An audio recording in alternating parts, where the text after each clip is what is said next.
What's up, motherfuckers? We are back.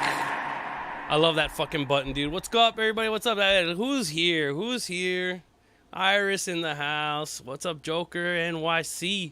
James. G Warrior.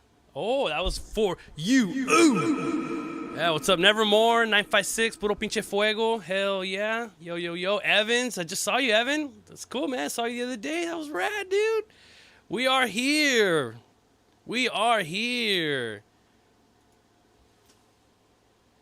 Oh, damn. Today do I have... Am I stoked? Today's fucking cool, man. It's fucking cool. You know, I'm not here. Dinkins, no, you're not here. Dinkins, the king Blastwina. Fucking Sodom's Blastwina. In the house himself. What's up, Nick? Howdy, folks. Teddy. What's up, Teddy Tommy? Derek. Y'all line up, man. Today is a fucking special day. Today's a special day. We're going to talk about drums. We're going to talk about this shit right here. We're going to talk about this, guys. Sticks, cymbals, and heads oh my. You are watching the Destroy It Yourself Gear Talk. Episode 2.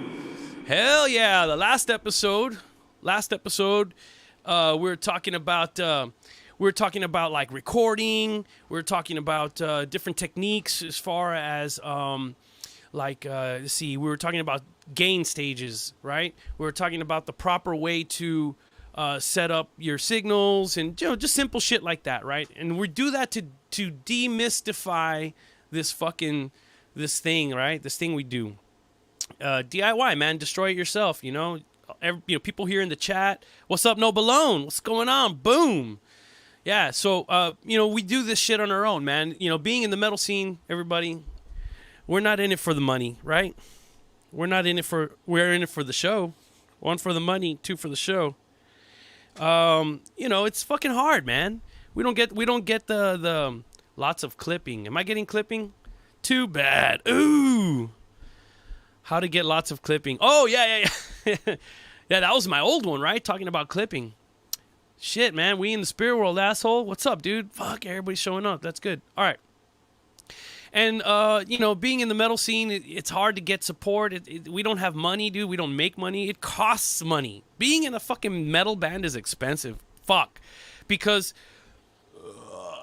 or I say metal band, but, punk, metal, grind, like whatever the fucking, whatever you want to call it.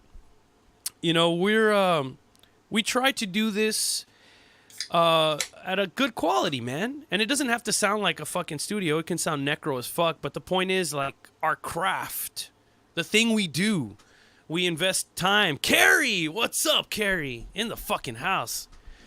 The thing we do is really, really, it's, how do you say this? No fucking wimps, no fucking posers. Right? This is a fucking way of life. And it's hard living this way, man. You play gigs, you're lucky you fucking get your hotel room and your fucking gas paid for, at least in the beginning when you're paying your dues. What's up, Chris Herrera in the fucking house? And eventually you work your way up to a certain status where, you can at least break even being in a fucking band. That's a challenge. But there are some few fucking people who can take it to the next level, and there's no way to bullshit around that, It takes a lot of fucking dedication, a lot of hard work. And in order to get the thing done, you need tools of the trade, everybody. You need tools, you need toys. Look at that one back there. Remember my little white power drum set? Oh, little fucking beautiful, powerful white drum set. Yeah, dude, what's up, man? So, the craft, this thing, man, this thing we do. And we're going to talk shop today, right? So let's get to the fucking point, right? We got things to do. We got people to see. So let's get on with it. Now, I'm going to talk about drums today. For all y'all know, of course, you know me as a drummer. I'm a guitar player as well. Been drumming for a lot of bands, grindcore and death metal and, speed metal and whatever, right? And depending on the types of music you play, what I use is not going to be what you're going to want to use, right? Depending on what you're into, who inspires you, what inspires you, you know, what drummer you got you into the game, you know, what album or what era of music, whether you're into late 60s or you're into late 70s or you're into 80s or 90s or current shit, you know, fuck. I mean, talk about like yesterday's brand new band. They don't even fucking need a drum set anymore, right? That whole shit's all triggered up. Doesn't even matter anymore, right? Like, you fucking people putting pillows in their fucking drum set, you don't even hear anything. It's just tack, tack, tack anyways, right? Whatever. So whatever your walk in this life is, in this drumming life, you know, there's going to be some things we're going to talk about that are going to give you a little clarity. All right? They're going to give you a little clarity as far as all this you go to a fucking shop, right? Here, look, let me show y'all something. You go to a fucking shop, you know, you're looking at stuff on the walls. You're thinking to yourself, you know, I mean, what the fuck am I gonna do? You know, what is all this bullshit? Look at all these goddamn options. You know, it's hard. You know, and then not to mention the fact that, you know, you're looking at all these things and not only you don't understand the fucking point of it, but they all cost $100,000 fucking dollars. You know what I'm saying? This shit's not cheap, everybody. This shit is not cheap. So let's make this shit easy to understand.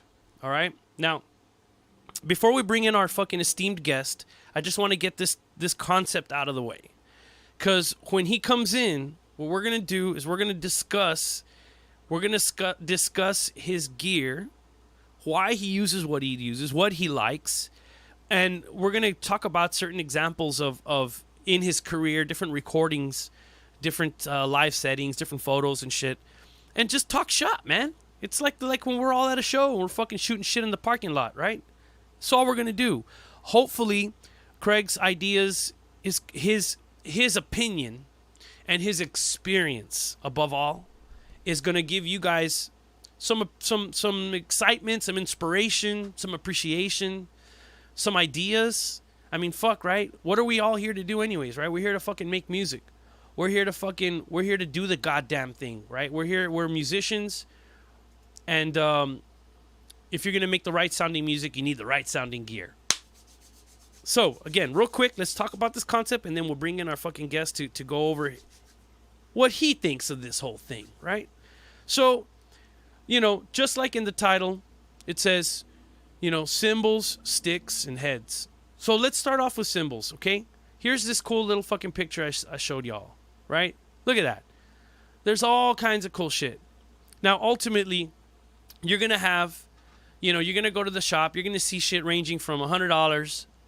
You know, it's going to go up to $500. Hey, let me tell you, man, gas is going up. Cymbals are going up, dude. That shit ain't getting any cheaper, man. I spent in 2007, 2006, the other day, I spent like $390 some and blah blah blah, right, after tax for this K Custom dry ride. It's hand hammered, right? It's, you know, it's all fucking organic sounding, shall I say? And I picked it for reasons, and I'll explain that to you why. That same fucking cymbal has gone up to $500 stupid dollars, dude. $500 fucking dollars, man. But the other day, I went to the shop with Blast Dan, you know, who's my our hired gun for Hexea, and he's drumming for us, and we needed a new cymbal, just like a couple months ago. And Zildjian has this new S series. It looks all shiny and bright, much like like one of these right here. I can see my mouse, right? It looks kind of like this, kind of brilliant finish. That thing was $199, and it sounds fucking badass. So he spent $200. We played it next to a $400 cymbal. Bro, sounded the fucking same, dude. Sounded exactly the same. So why? What the fuck are we doing when we're picking out these things? All right. So I'll run real quick. I want to get this bullshit out of the way because we need to get Craig on here. There's a couple of attributes that you guys need to understand when you're looking at these cymbals, okay? And the obvious one is the thickness. The thickness and the texture, the physical texture, is going to affect the way the cymbal behaves when you hit it. Okay? When you hit a cymbal, you're going to have 3 main characteristics that are going to be affected by these like fucking by the way the cymbal looks, by the way it's made. One of them is the attack, another one is going to be the sustain, and another one is going to be the tone. Okay? Ultimately volume as well. But when you hit a cymbal, it's going to sound a certain way depending on how it's made. Depending on how it's made, it's going to ring out, whether it'll be real quick, psh, psh, or we call that wash. It's going to be real washy, real long, real noisy, right? And then, of course, it can sound real fucking brilliant and chimey, or really dark and clanky, right? So one of the best ways that I like, when I used to sell this shit, that I would describe to people how this works is with this little diagram right here. Check this out. What do you got here? You have an aluminum can, and you have a brass bell. Look, I got an aluminum can too, right? You hear this shit? It's just clack, clack, clack. It's thin. It's a thin piece of aluminum, I mean, it literally just clacks. The reason why it clacks is because it's so thin. It doesn't continue to vibrate. It just goes pluck, pluck, pluck. Now, if we had a fucking big old fucking bell, some like,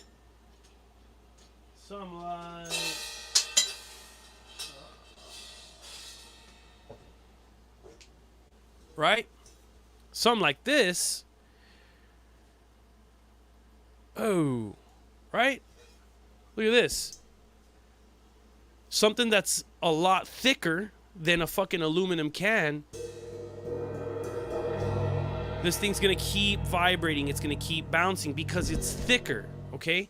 I always tell people, imagine getting a bat and smacking a fucking aluminum siding. Clack. Now you get the same bat and you smack a fucking street pole made of steel. Boom! That's what you got to think of when you're picking your cymbals. The thicker your cymbal is, the more it's going to want to... The thinner your cymbal is, the more it's going to... and die out. You'll see fucking drummers fucking going... Bah, bah, bah. They're banging on the fucking... They're basically banging on the crash, right? Instead of on the hi-hats, right? They're going... And you hear... Bah, bah, bah, bah. Or sometimes you'll just hear... It's like a long, ongoing wash, like whether you're listening to a doom band, right? Generally, you're going to get a thicker cymbal. You want a thick fucking cymbal because it's going to be loud and it's going to ring, ring, ring, ring, ring, ring, ring. But if you're into a more percussive, quick, quick cymbals, we call that cymbal talk. You want your cymbals to talk. You want one to ring just enough and get out of the way so that you can hit this other one. Right? Shit like that. Your cymbals can't all be super thick. If you get really thick fucking cymbals and they're all thick, you're going to realize that all of them are going and it's just going to be a fucking clusterfuck of noise, right? Which is cool depending on your style of music. Again, these are the rules. You know the rules, you know how to break the rules. This isn't that a one size fits all. It's just this is the mechanics on these things, right? Another thing too is like you'll notice some of these cymbals are really, really smooth. And then some of them, like my ride, which it's too far from me. I should have fucking had it down up in advance, but whatever. When you see this ring out, basically you have the sound's gonna hit here like water, like you throw a rock in a fucking pond of water. You see the wave, right where the rock hit, and the wave's gonna hit the edge, bang, and then it's gonna bounce back, bang, until eventually the waves disappear. That's what's happening literally on all your cymbals, right? Boom, you're hitting it and you're creating a wave of sound, and then it's going to go back and forth and it's going to come out the edge. Psh. If you grab a microphone, guys, if you're recording drums and you put a microphone right here, you're going to get this shit. Well, oh, you know what? I got a microphone right here. Y'all can hear this crap. Look, hold on. Let me see if this is too... It's not Boku enough. Check it out. Watch. Listen to this. Ah, fuck. Right? See, it's like, whoa, wow, whoa, wow, whoa. Right? See, so you never want to mic cymbals on the edges because the sound is like firing out the edges. And you're gonna get like a you know. So you're gonna fucking be recording your drums and they're gonna sound fucking weird. Your cymbals are gonna sound fucking like you want that nice balanced juicy sustain, right? And so you want to mic like above your cymbals, not on the sides. Same thing with your hi-hats. Sometimes people want to fucking mic the sides of the hi-hats. Don't do that. I've seen it done. Don't do it live. Especially don't do it in the studio, because that's where the sound comes out on cymbals on the edges, okay? And then again, if it's a real fucking thick cymbal, you're going to hit that cymbal and it's just going to ring forever. If you're that style, if you want long, slow, fucking ongoing sustain goes to 11, right? Sustain, thick is what you want. You want quick, bang, psh, bah, psh, psh. Thin is what you want. You don't want to break your fucking cymbals. Stop hitting them like a fucking caveman, all right? Don't fucking chop that edge, right? You got to hit it with the right angle. A cymbal will not get any louder than it's designed to. You hit it harder, it's not going to get louder. It's just going to, it's not going to get louder, okay? It has a ceiling. Cymbals have a ceiling. After you reach that ceiling of volume, hitting it any harder than that's not going to make it like, you're not going to fucking milk a rock, okay? So if you want a louder cymbal, well, then you got to get a different cymbal. You use a cheap-ass cymbal, those B8s, the cheaper shit, which is great for a gig, great for getting the gig and the music out there, but they don't project because they're not going to vibrate. They're not made of the same metal. They're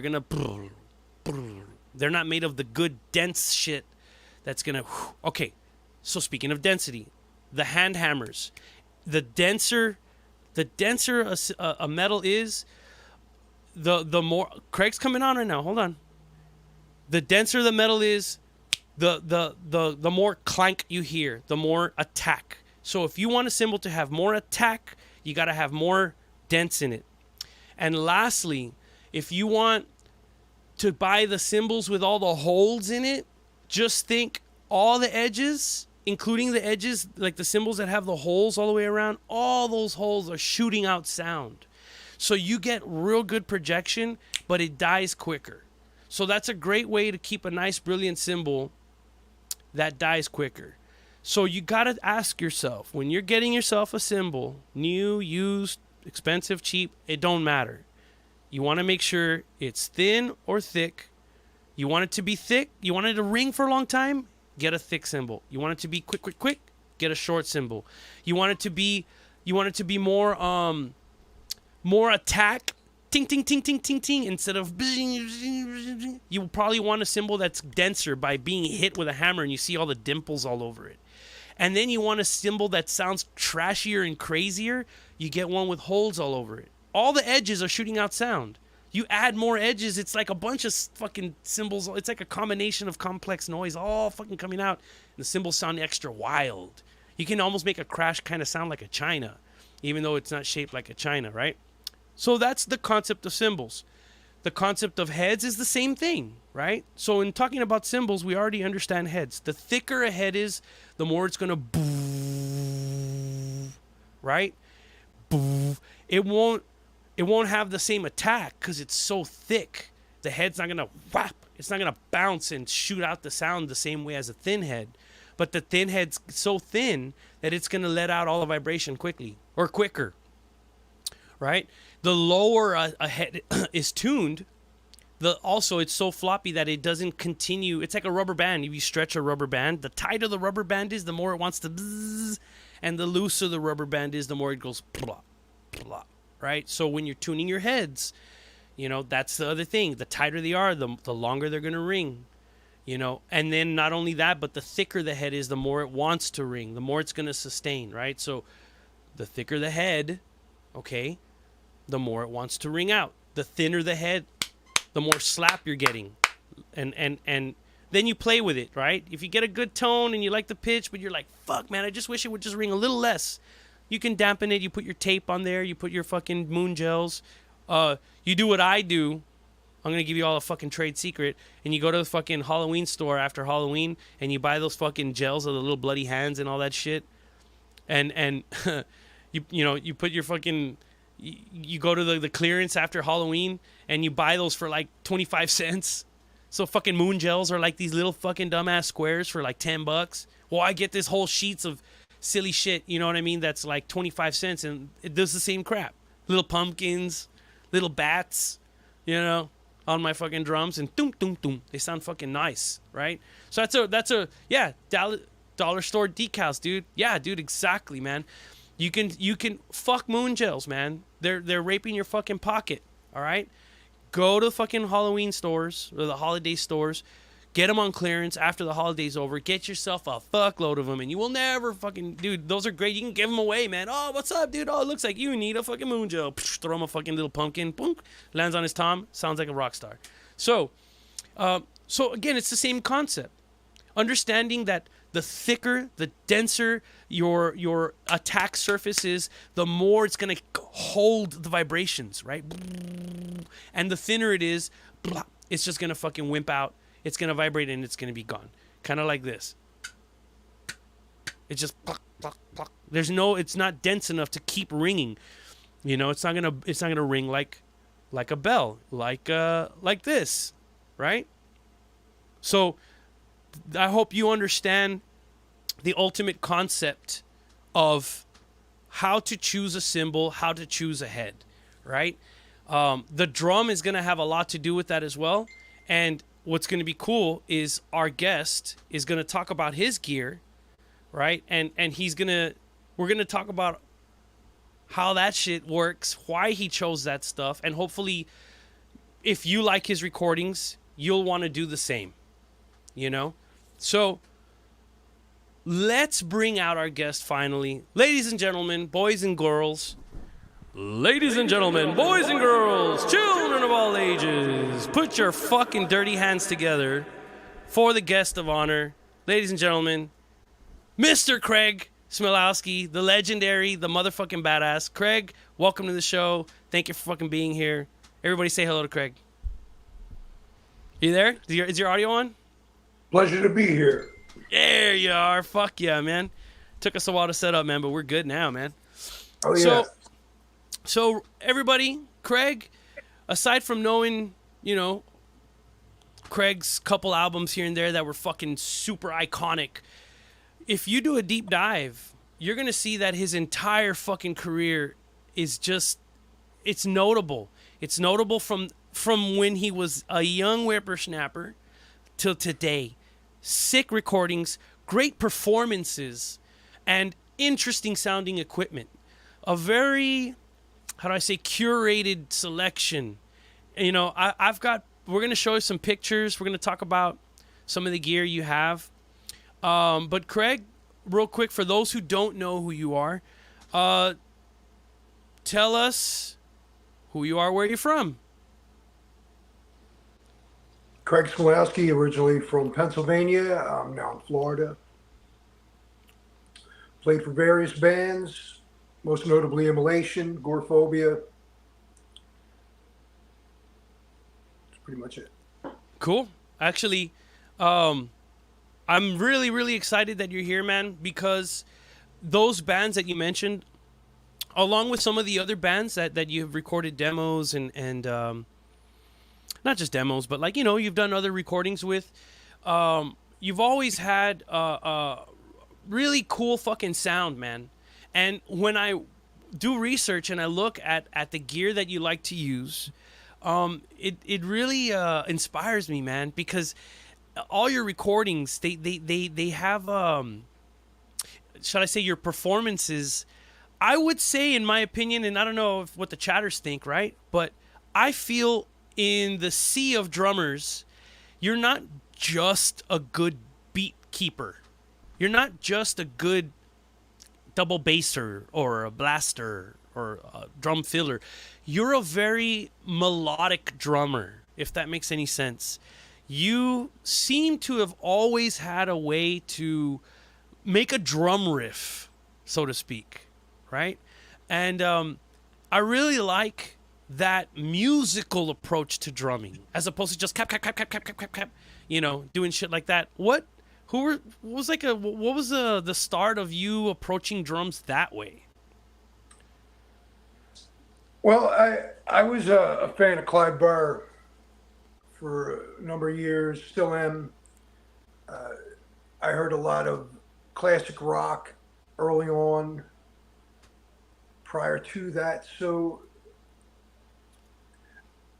I also like to mimic what I hear from a guitar player. I try to reinterpret that on the drum set. Yeah. So the melody is important. It's interesting that you say that, because I was told that before, and Yeah. I find it interesting, and I never looked at it like that. Like, I'm like playing melodies to things, and I didn't look at it that way. I just looked at it like mimicking, but in the long run, it turned into a melody. Yeah. And the melodies, it's like anything, right? Like well, not like anything, but I mean like any instrument. I tell people learning an instrument is like learning how to drive. There's two things that have to happen.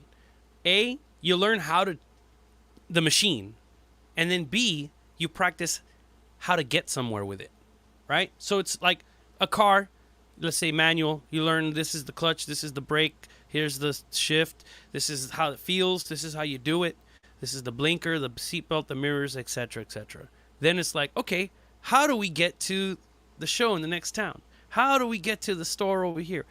And then you learn how to get places, right? So with drumming, it's like first you got to learn the beat. You got to learn the separations. Then you learn how to talk with the drums. And it takes a while, right?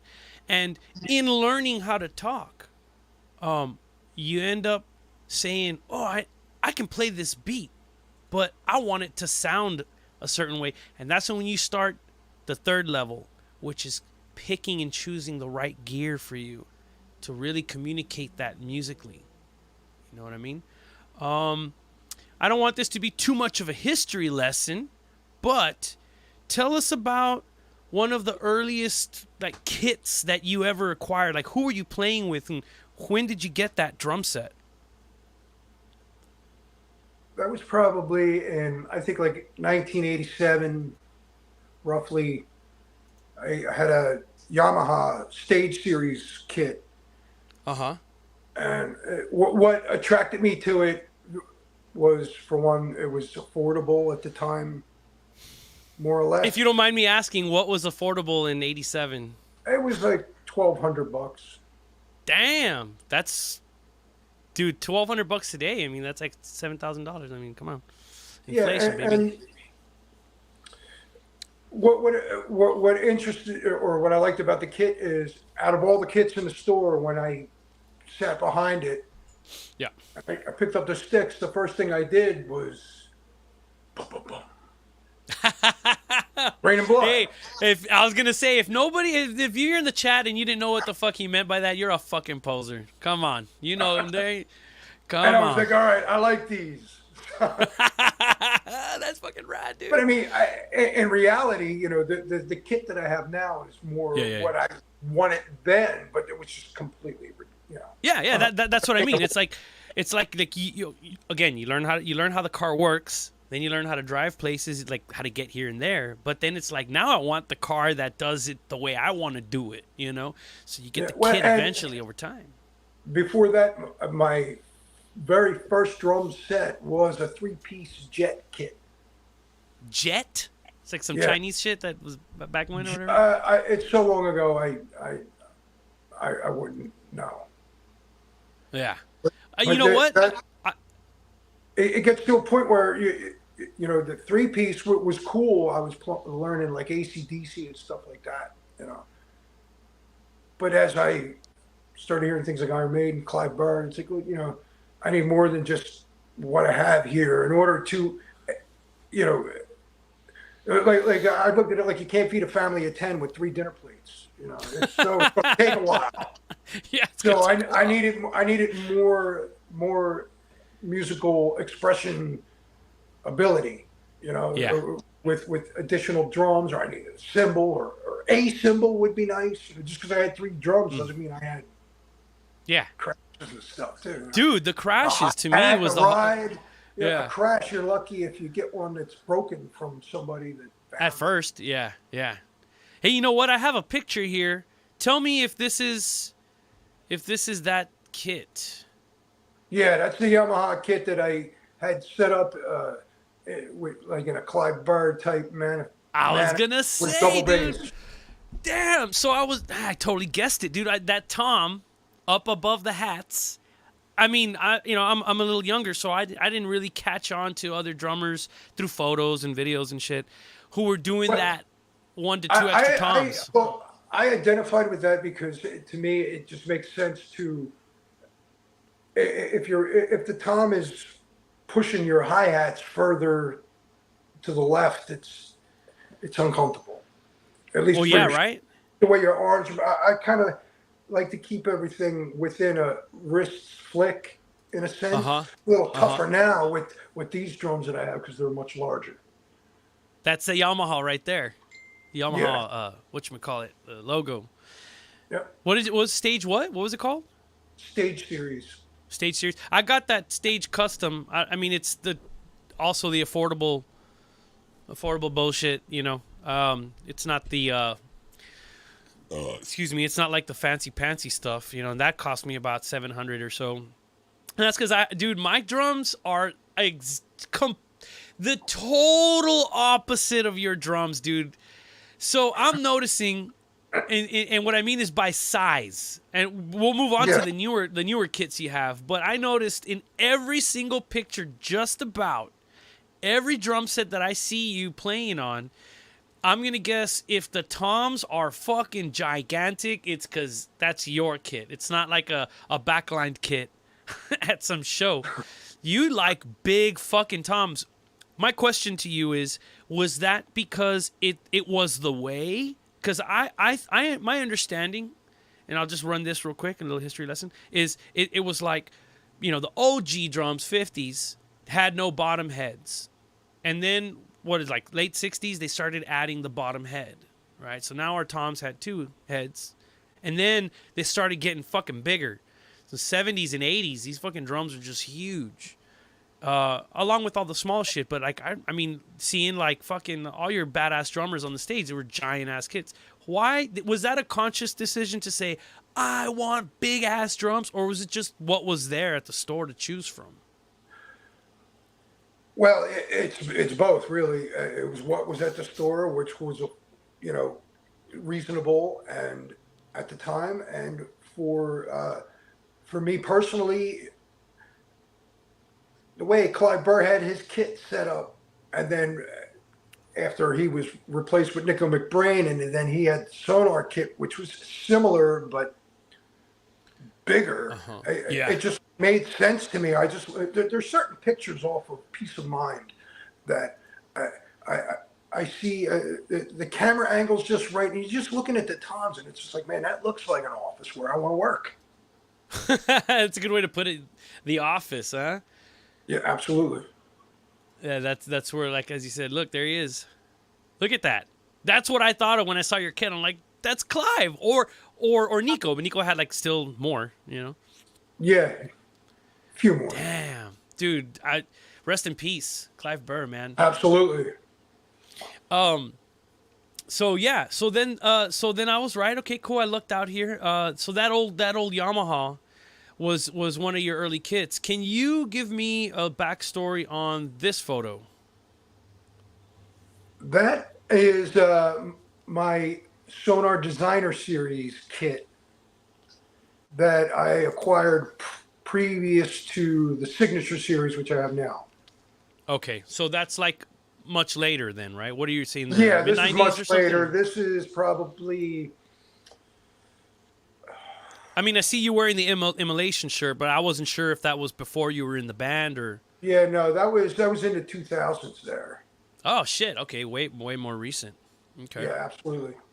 Yeah, that kid is just absolutely so technically advanced. It's like Alien the way that they designed it. Everything about it is, it's like you can't, it may take a while for you to find the setting that you desire. This one, you're talking about this one right here? Yeah, if you can't find a setting on that kit where everything is just where you want it, then, yeah. You know, I mean, because it's down to like, you know, millimeters, like increment. Yeah. On like the bass drum spurs, like if you want to tilt the leg a little, you can go in millimeters. It's I get you. It's crazy. So yeah, you're lifting the drum off the ground and you're tilting it kind of, and you know, it's not just like sticking out the legs and it's just hopefully it won't slide away from you. You know, you can adjust once you get the angle of how you want the leg. You can even adjust how it sits in its place. So right. It's like you can adjust it after you adjust it. It's just bizarre. I got you. The tom-toms, they slide on the bass drum. You can pull them closer to you or further away. Yeah. I've seen that. Yeah, and this kit was I mean, the Yamaha's got real good hardware as far as like did that one have the hexagonal shit, or that was before the hexagonal the mounts? You know, they're not just a tube. They have like a hexagonal shape only for Yamaha mounting shit. Was this kit like that as well? They were tube. They were tubes? There was I had a mixture of stuff back then from those photos. Yeah. The cymbals, the hi-hat, the ride, everything was different. Yeah. Oh yeah. No, I got some fucking cymbals, pictures of some cymbal stuff. I'll tell you what, look, talking about this kit, let's take a second here to listen to a recording that utilized this kit. And everybody, I like talking gear, but it's one thing to just talk stories about it, and it's another thing to say all this that we're talking about, here it is in action. So that being said, here is this fucking drum set in action with one of your earliest bands, Violamosh. Did I say that right? Violamosh. Yes, you did. Give us a real quick rundown on Violamosh. When did that get started? Was that one of your first bands? Yeah, that was like one of my first bands. A friend of mine I've known since elementary school. He lived on my street. Yeah. Me, him, and his brother. Prior to anything like later on to come, obviously. Yeah. He his brother was working on a Cars tune, for, the band The Cars, and my friend learned the I guess the keyboard or the synth part on the recorder, like that you get at school. Yeah. And they wanted me to hit the snare drum like, and where it needed to be, and I'm like, yeah. But that was like our first actual like jam, and I've known these guys forever. Later on, he moved away a couple towns over, and the bass player was close to him, so that's how we all got together. Isn't that cool when there's two brothers and they fucking practice all the time because they live together, and you just show up and they're just ready for you, Yeah, I mean, we kind of lucked out being exposed to music as early as we were, and being left alone to go with it, basically. Yeah. Well, fuck, man. Everybody, let's kick back and let's listen to this one song. It's called Burial, Last Rites, Violamosh. Jam out.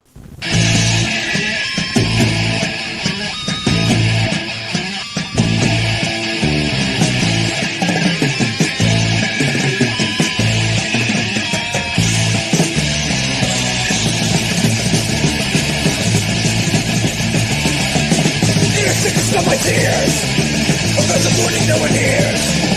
When it's a fresh force I sing, it's like a cold, a big blessing.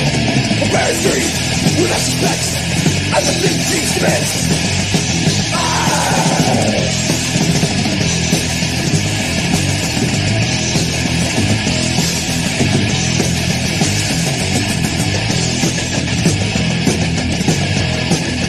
Lower down the casket. The voices of concentrate. And my head's gonna figure it. Because of misery on the load. I lost life nothing to mold. There's three, the earth is tossed. Another life that has been lost.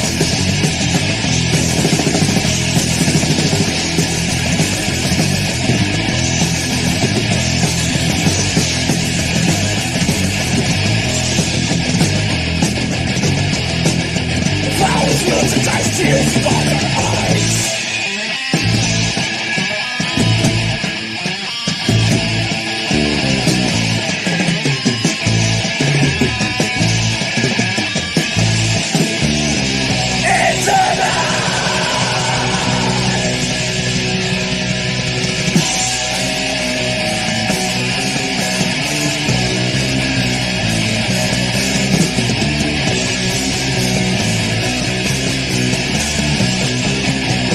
Rest in peace.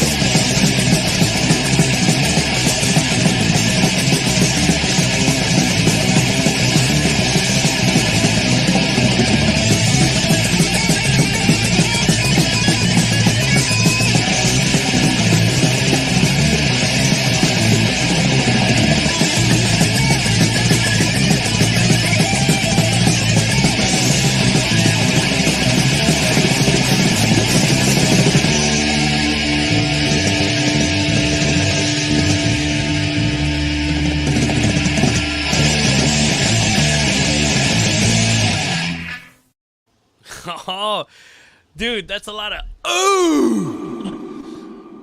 Dude, Yeah, I haven't heard that in a while. dude, that shit gets me pumped, man. Just get me. It's that fucking racing fucking fist in the air, you know?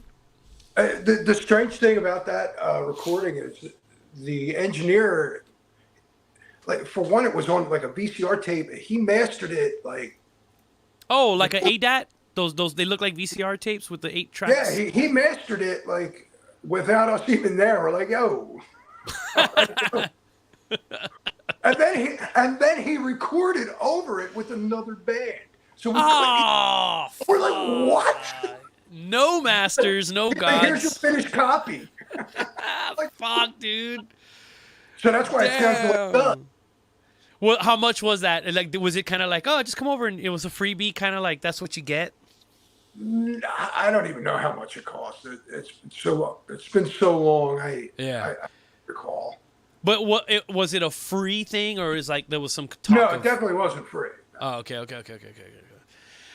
And so it was at a studio. Y'all set up in a room, mics. Yeah, the studio was new, and we needed a place to play, and we went there, and that's how it turned out. So, dude, me being like a recording dude. I record shit all the time. I am fascinated by hearing a mix that sounds like that. It's kind of fucking raunchy. It's a little bit chaotic. It's a little bit fucking dirty. And then it's like, oh no, we went to a fucking studio and did that. But then like you'll hear like this glorious fucking big sounding recordings. Oh, and we did that at so-and-so's living room. Like, what the? You almost can't tell. And I love that. I love finding out from the artist. Oh yeah, no, we went to the studio, dude. Yeah. I think that was 1989 that was recorded. So yeah, that was, because it was strange. Like I was just becoming more with a heavier attitude play-wise and what I listened to. And my friends one who moved away. Yeah. There's only a couple towns over. It wasn't a big deal. 20-minute bus ride, 30 minutes. Yeah, but how old are you? So that's who we would I'd hang with the people that we would rehearse with. And as far as the cost of that, it's been so long, right? But I know we were pretty upset the fact that the guy did what he did. It's like, yeah. I mean, really. But it man? sounds cool though. I mean, it's got Yeah, it's a timestamp. timestamp. Good way to put it. Yeah. I'll tell you, I've worked in like fancy studios, and I call him my mentor. He hates when I tell him that shit. Like, man. I go, no, dude, you fucking teach me a lot. Like I always tell him, give credit where credit's due, And I tell him, I go, bro, man, like I like to scratch his brain on that. And I'm gonna have him on the show in April. He's down to come in April, so we'll talk shop in the studio shit, right? In depth kind of shit. Anyways, but he tells me, he's like, man, we were talking the other day, and he goes, dude, I'm so over trying to record something modern and the way. He goes, dude, sometimes a recording just has to be the way it wants to sound, and it becomes it grows its own personality. It's like, oh well, that doesn't sound as loud as this other album, or those drums, I don't hear every single snare hit, or I don't hear every single kick when he starts going really quick, or it's not all triggered, whatever, fill in the blank, right? It's like sometimes it's like, dude, that recording, can you hear all the instruments? Check. Did you get moved emotionally? Check. Well, then what the fuck are we crying about? Like, it's a cool recording. I guess it comes down to personal. For me, Yeah. I was like, Yeah. You wanted your drums to, or you wanted a certain thing, and he didn't even give you all a chance. I would have just liked to have been, made aware of what this guy thought was like, what we would be happy with. Yeah, that a little communication goes a long way. It's like, you not only did you master it without us, but then you recorded over our master. What a fucking band. dunce. It's like, we're like, well, give us the master. We'll go master it somewhere else. He's like, oh no, I already recorded over. Heartbreak. Fuck. Well, we move on. We move on. We live and learn. We move on, and that's a segue. Because we're about to move on to something else. So, later on, you ended up recording some other projects, and your equipment started changing.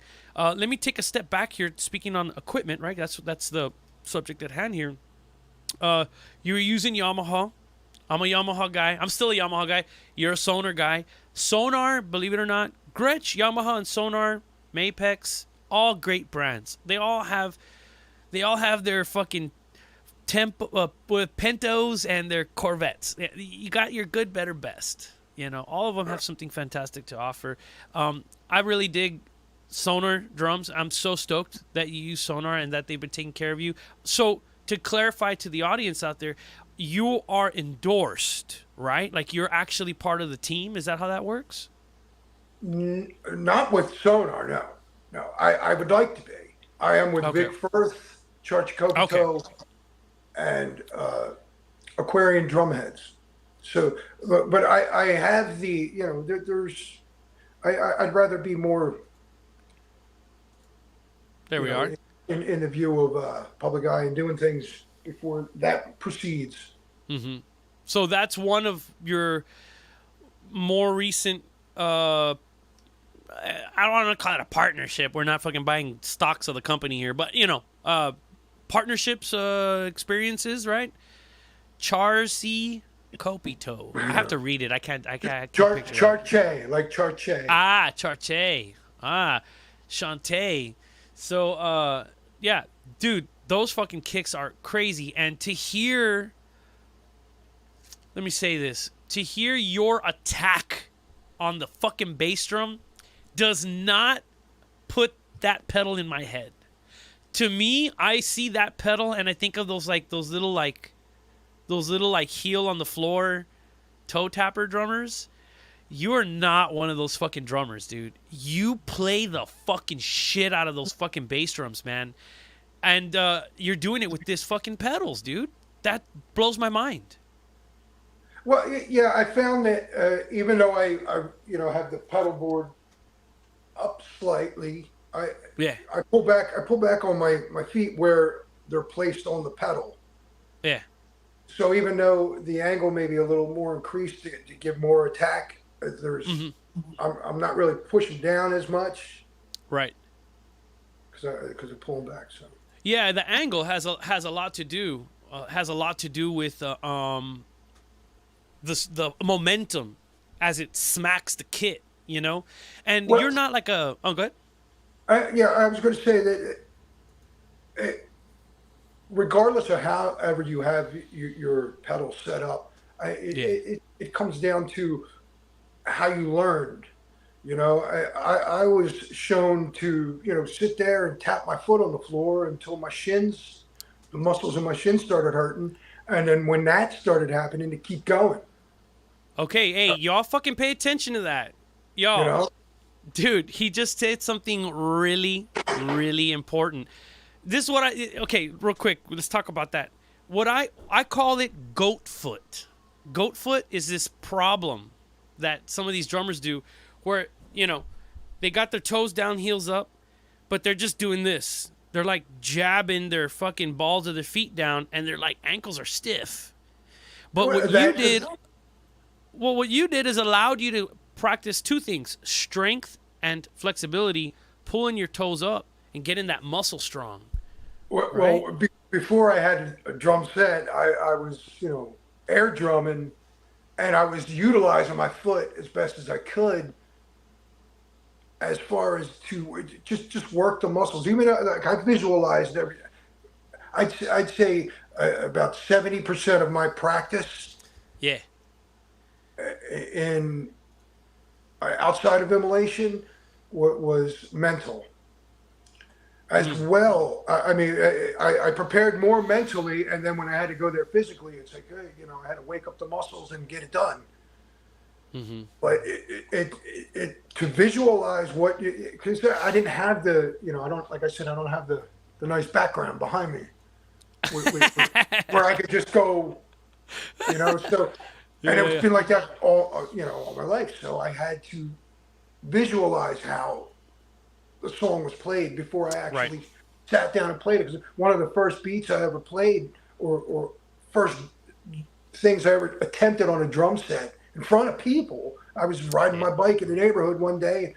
There was a block party, a bunch of people, and I played Over the Mountain. I was like, Oh shit!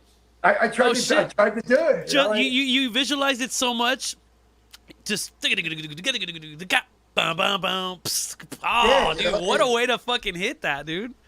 And as years go on, you visualize not only how you want to play it, how you want it to sound, how you want to hit it, the dynamics of how you want to hit it. There's a lot that goes into it that happens at a quick, in a moment's notice. So it's tough playing drums and coming up with things, because like you were saying earlier about letting a recording, something about the recording, letting it just happen. Letting it be what it wants to be instead of making it be something else. And there's a lot of rehearsals where you're not thinking of what you're going to do. It just happens. And sometimes that's such a magical moment that you're hoping you at least have on your phone or whatever, you're recording it somehow. Things can occur right out of the blue, and you're like, "How did that happen?" I didn't think that up, and man, that really sounds good. You bring a thing to me back to Clive Burr, right? Callbacks. I'm sorry, hold on. Callbacks. It's like it's a thing. So okay, here's a beat. And then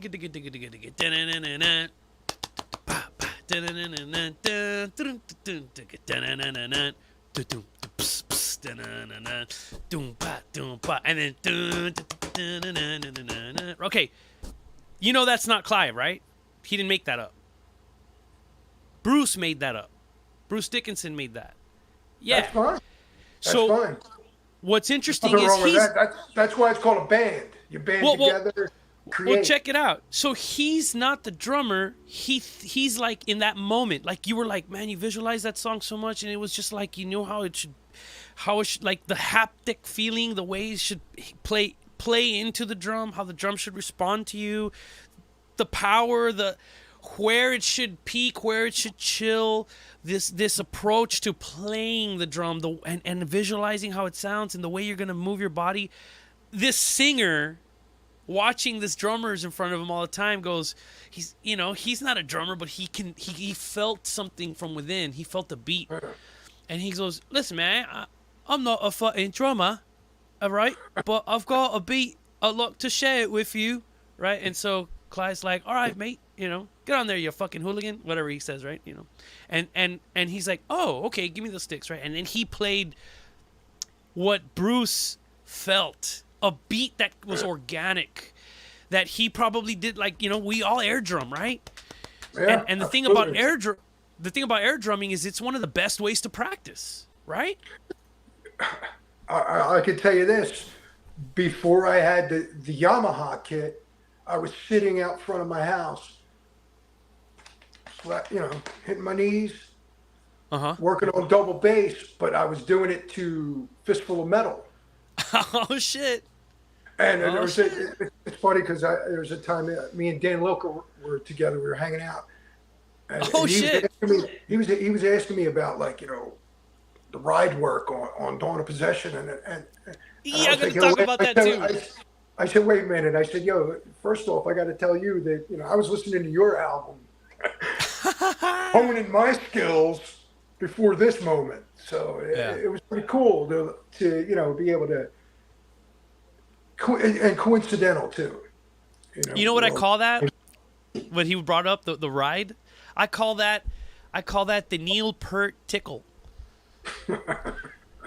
Ding ding ding ding ding ding ding ding ding ding ding. Yeah, initially I think I was inspired to do that through, I believe it's Crypts of Eternity. It's something that I thought I heard in the guitar riff. Yeah.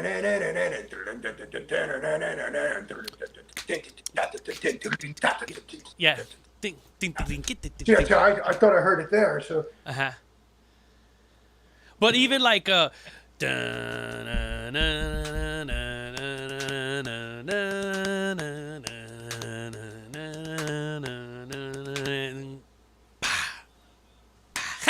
fucking snare at the end. You know what I'm talking about? Yeah, absolutely. Those are behind. Now that is, for my eyes, it's YYZ. Yeah, hey, I listened to Rush. It was probably in, like, I'd say 7th grade, maybe, something like that, where a good friend of mine taught me how to play a beat, because I basically told him that I was like, yeah, I got all kinds of drums and this and that, and yeah, come on over to my house, show me what you know. And I was like, oh. He's like, hey, you don't know what you're doing. All right, I'll show you what. Isn't that cool? Sometimes if you allow yourself to listen. 3 drum beats, man. He showed me 3 drum beats, and something woke up in my head. I mean, I took drum lessons in 3rd grade, elementary school, the rudiments. Yeah.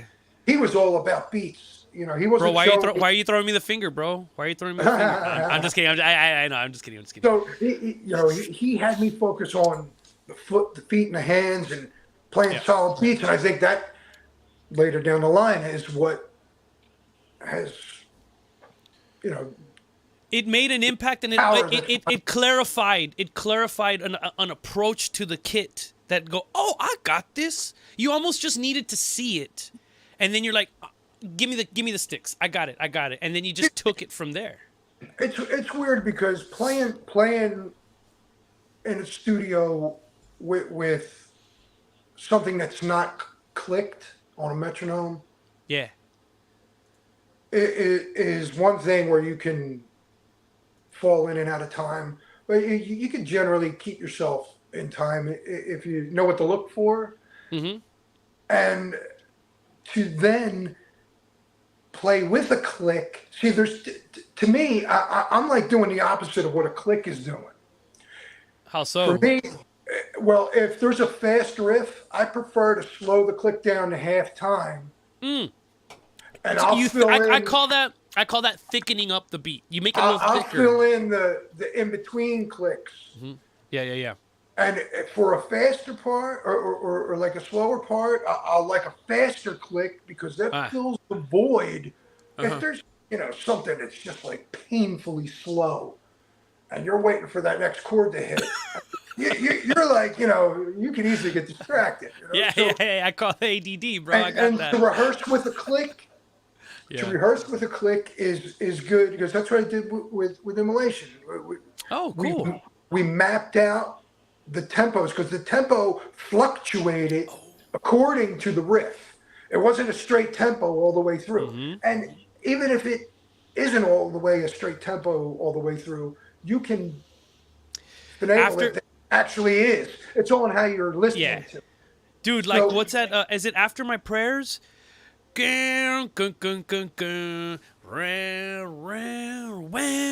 that the right track? Dude, I suck at song titles, dude. I'm yeah, that's After My Prayers. Yeah. Dude, it's so thick. Well, yeah, that's like double bass triplets.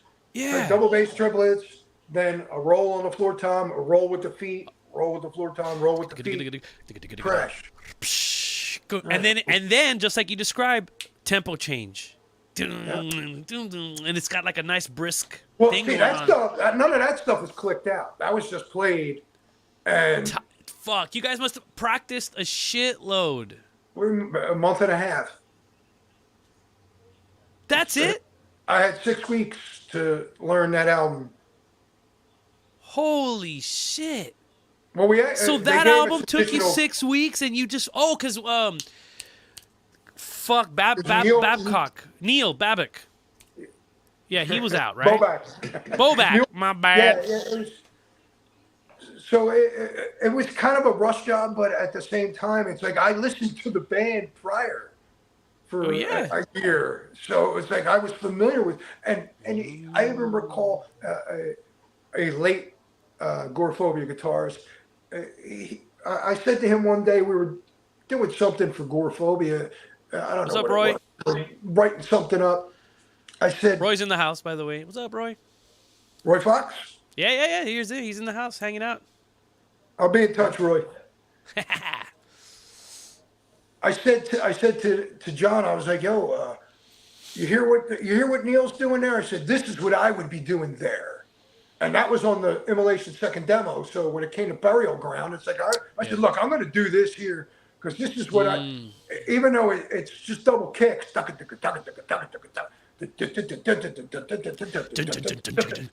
guitar picks up the variation of the nuance. And you're doing some cymbal talk there. I said in the middle part, that's the Dave Lombardo eternity thing that I thought I was hearing. Mm-hmm. Damn. Hey, you know what? Speaking of cymbals, I did find some information. Again, remember, guys, this is all nerdy gear drum talk, and we're not gonna just talk about this album, that album.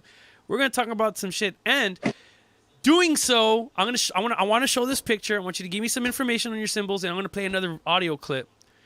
And I have a story to tell. Dude, I'm trying not to shed a tear. Oh my God, I'm getting excited. I got to tell you the story about this next video clip. But before that, let me ask you about this. Now, I keep seeing Paiste, Rude cymbals, but then I come across a bunch of these Zildjians. What's the story with your relationship with cymbals, man? Because you've got let me tell you, dude, you've got a fantastic, let me quantify myself. You've got you think musically with cymbals too. You're not just doing like tom patterns and melodic, kick snare relation riffs. You're speaking with the cymbals, and I'm like, this motherfucker, dude, look at those Z's. Those are Z's. They don't make those anymore, man. That I see that like the dimples that go kind of rounded out. Yeah. I know they don't make those anymore. What's your story with cymbals, man? Are you do you got to deal with that too? Like an endorsement deal or whatever? Yeah. Originally, like I think it was in like 88 or 87, I bought the Zildjian Z Heavy Power Ride. Uh-huh. Oh yeah. And I still have that ride cymbal. Dude, I'll give you $50, dude. I'll give you $50. Sell it to me. Oh my God, dude. Let me borrow it for a recording. I'll send it back to you. But I looked at it at the time, like, you know, a young kid thinking, what would be different, or how would this affect what I want to do or how I'm playing? And I thought to myself back then, I'm like, cymbals are like spice in a recipe. Okay. And although figuratively and literally, because they also go on the top. I had the Zildjian Z ride. Yeah. I had the pasty root hi-hats. I had hats. Okay. I had Sabian AA crashes. Three dark crashes. I think it was like a 16, 18, and a 20 or something like that. And a high school friend of mine, when I went to do Dawn of Possession, he threw me his China. I read about somebody loaned you some gear and you thanked him on the liner notes. I think I read that. It was just the China cymbal. Okay. It was a color sound. What was it? It was a pasty color sound, a Okay. blue color sound. I don't know what model it was, but. Oh, hey, speaking of blue, I saw you now. You got that Peisty percussionist or percussionator. With that, you use that Steve Copeland, the Stuart Copeland ride. Is that what you're using now? That was when I played with Disma. That was Randy, the bass player, had some pasty cymbals that he liked as a bass player. What he wanted to hear, and I was like, hey, you know what? These really sound good. Yeah. Although I'm using Roods now, I dig the signature model. Signature, that's what it was. Yeah. It's got the big old. It's got that. And he had the blue Copeland rhythmatist. That's rhythmatist. There you go. I was saying percussionist. Yeah, rhythmatist. That's fucking rad, dude. I like the Peisty because they have they cut well.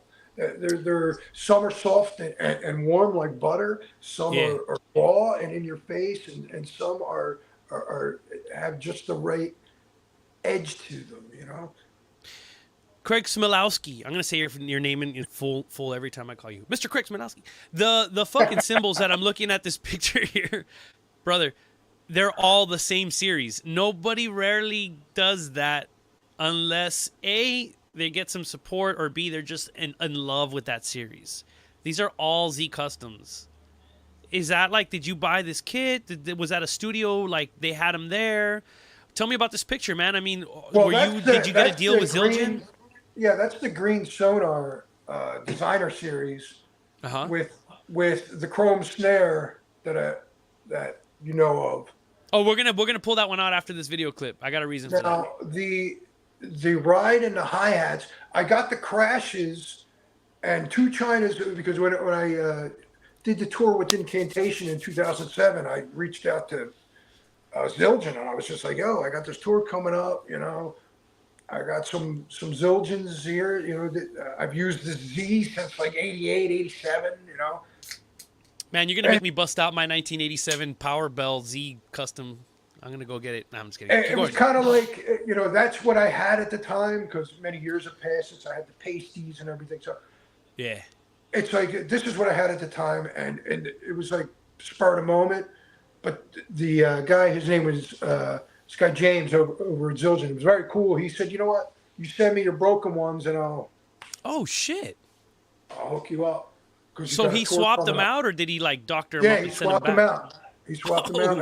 I got them in the mail before the tour, and I was like, all right, I'm good to go. Woo! Deal. That's a deal, man. Yeah, well, I mean, when you use something for so many years, and then like now you're going on the road, and it's like, yo. Yeah. I mean, look, it's like I'll give them back when I'm done. I just need something to use, because like you were saying earlier, gear. The price of gear now is the price of everything. Yeah. Like, Ultimately, I don't want to buy anything. I don't want to buy anything. I like I say, money tastes better in my pocket. If my pockets can taste, they taste that. Hey, so you mentioned the we're talking about cymbals. We're talking about the China. Now, I have a very specific question about this China thing. And that is our segue to this next video. So the China, there is a thing which I call the Smiley China Smack. As in Smilowski. I got nicknames for very specific shit, bro. I'm not like, it's very That's specific. fine. It's this. Butts. Not bang. Right? So it's doom, whatever, fill in the blanks in the middle, right? I'm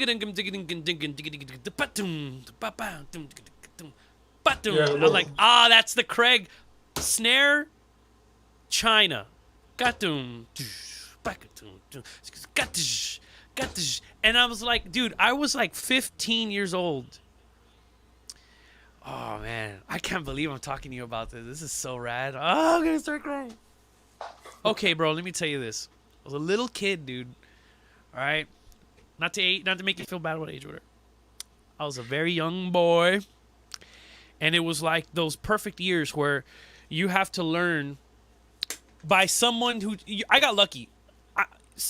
Most people, someone's got to show them the extreme music, underground. It's called underground for a fucking reason. It's not at Walmart, right? Somebody's got to be like, hey, you got to hear this band. Or you're hanging out with somebody and you're like, what the fuck is that? Like, whoa, that's cool. So I had this guy, one of them, rest in peace. One of my older brother, you know, he's gone. He and another dude were the first ones to like take me under their wings and show me all this shit. And the other guy, he would do a tape trading. He had a thing going on. He would go to Metal Maniacs and put his address, and you know, it was that thing where you mail Xeroxes of your list, right? And you mail the list off, and someone says, I want this, and they'd send that check with all the money, and you're like, please send me the shit. And luckily, they send you the shit, right? You know, and man, we had so much trust back in the day. I don't know how the fuck we were able to do that shit, man. It's unbelievable, you know. Yeah, and one of those things was a VHS of Immolation. Okay, it was the tour of Here and After, because it was just coming out. We got an album on Here and After. It's on Metal Blade Records. It's coming out. It was like that, right? It's like the new thing. And there's this fucking dashing looking drummer in the background. No, it was after Mustache Craig and before Goatee Craig. It was clean shaved Craig. It does not look like you, dude. Without everybody, it's weird. Like like facial hair makes you look totally different. Like everybody, it makes people look different. You look like a different dude, man. It was crazy. And I see this fucking performance, and I see this drum set. First of all, big ass toms again. They're so fucking big, Craig, that you got to tilt these motherfuckers like almost straight, and you got a lot of them. This kit, I mean, in the lighting, we're all gonna watch this video.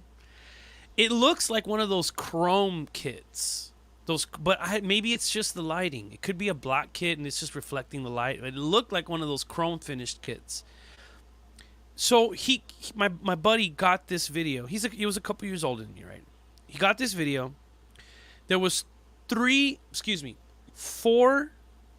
videos that started me in my whole fucking metal life, Craig. My whole fucking metal life started with 4 performances. I was like, holy shit. I'm not talking about audio, Slayer, Metallica, all that shit growing up as a little kid. I mean, seeing it. Down here in the South Texas, dude, we don't get all the damn shows like San Antonio, Houston, whatever. I live literally on the border of Mexico, dude. It's like right here. The border of Mexico's right there, okay? That was like, I was like, holy fuck, that's what death metal looks like? Like, I didn't even, dude, it was like a third world fucking experience, dude. I felt like, you know, oh, Michael Jackson, oh God. You know, like when those people freak the fuck out over seemingly mundane shit. I was like, wow, that's what death metal looks like. It was Immolation, 1996, Wichita, Kansas. playing at this place called Rock something, maybe rock ship. I'm not sure what it was called. Neither am But I. But I wasn't there. What do you mean, I wasn't there. dude? It's you. You're in Not the video. 96. Maybe it was 97. Dude, it was Here and After. You were Dawn of Possession was already out. I know. I understand. Yeah. No. I actually was out of Immolation before the record's release. No shit. So Correct. it wasn't you. Exactly. Oh, okay, well this That's like guy. That was probably I think it was Alex. a chrome. I think it was a chrome kit. Well, I thought it was Alex, but it didn't really look like Alex because I guess Alex was really young. But let me tell you, dude, it was I had already heard Here and After. I got to see it, and I was like, oh, dude. Yeah, we did a couple shows before the album's release. Like I think this was there a. Go ahead.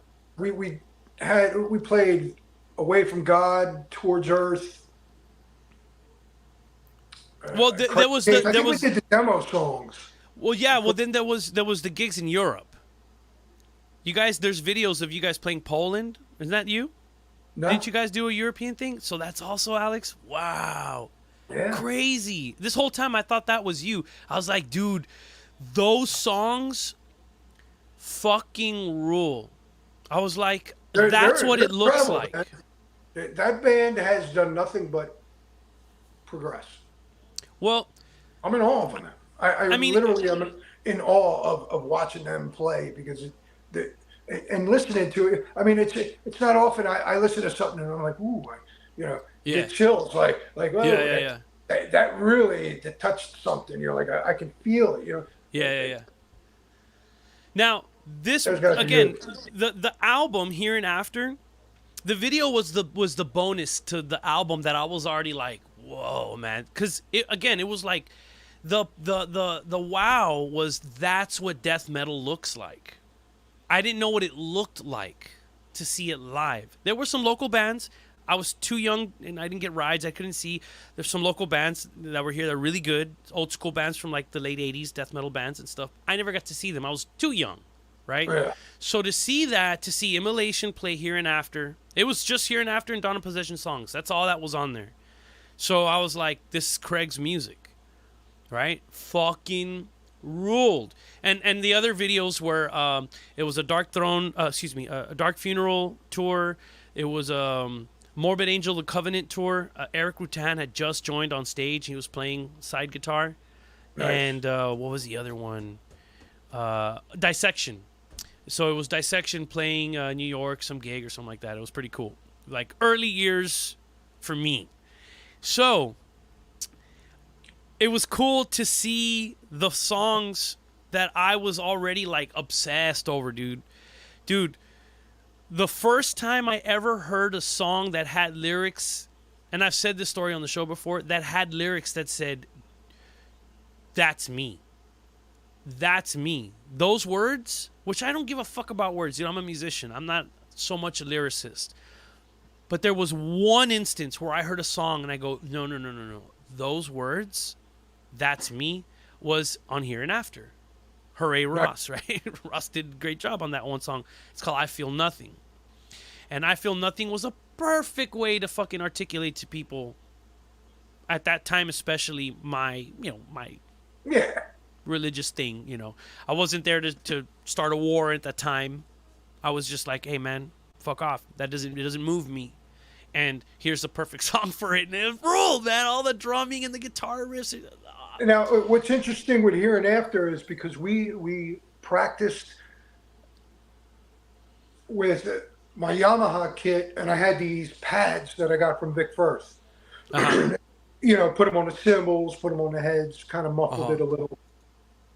But I was listening to the click track that Bob pieced. He pieced it all together because, like I said, our tempos would fluctuate depending on the riff. Right. And when the tempo fluctuated, it helps you identify where you are in the song when you're hearing the riff and the click fluctuate over time. So the cool thing is when we recorded Here and After, like the title track, I did that without them playing at all. Just put the tempo that I listened to, put that through the soundboard. And, you know, I just played the song. Just silence. Just what the fuck? Yeah. And then they tracked after that? Yeah, that's how we did everything. I would play first, and then they would come in and, you know, because to do it all in one shot, especially things like that. Yeah. And there's only so much of a budget. You know, the budget, the technology. You couldn't just go Control Z, undo, to rewind. It was a bitch to fucking punch in. You know, and you got to punch in, you punch in. And that's something I like to touch on, like playing with a click and then not playing with a click to something that was recorded without a click that you are retracking drums for. Yeah. Repeated listenings while you're playing, you're going to start to hear where the guitars are starting to speed up, slow down. Yeah, the push and pull type thing.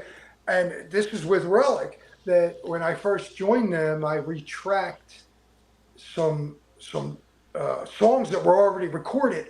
So I was playing to a song that was already done, and it you know, the tempo was fluctuating. So I would start to remember where it was speeding up and slowing down, and I would, you know, adjust accordingly, so to speak, you know, to kind of keep it all together. It was an interesting experience to like go from when you practice with a click to without it to something that's already practically done, and now you're trying to fill a void. Bizarre. So I'm gonna play this video clip of that first video, but then after this we're gonna talk about some of the gear, and we are gonna take we're gonna do like a U-turn and go backwards in time for a different reason, but this you'll see why I'm doing it in this order for a reason. So let's go ahead, let's kick back, let's jump out to a clip from the fucking video of one of the first fucking visualizations of death metal that I got to experience ever. This is fresh off the release of Here and After. This is... okay, man, real quick. The Curse of the Perfect Album. I feel fucking bad for Immolation, because after this album, they have just been under the shadow of their own badass album, and that's because of the way you interpreted the drums, the riffs that were made, the timing, the plays. It is what it is, man, and it's a big reason is because of you, dude. So let's celebrate this together, everybody. Here is Immolation, 1996 live. It's not you on drums. It don't matter. It's your song. Let's go.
Thank you, Wichita.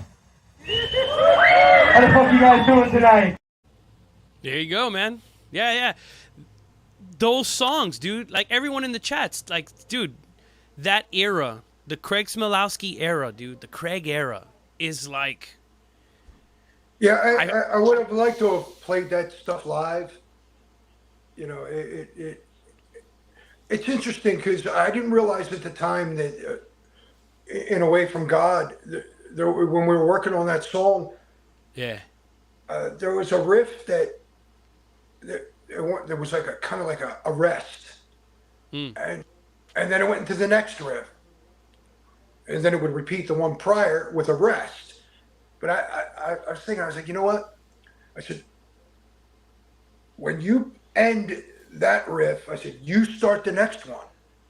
So we eliminate the rest, and it's like it's going from one thing to the next. And I didn't understand the implications of how it was I know. down. I know what you're talking about. Keep going. Keep going. And so when it was all said and done, and then I heard that back, I was like, whoa.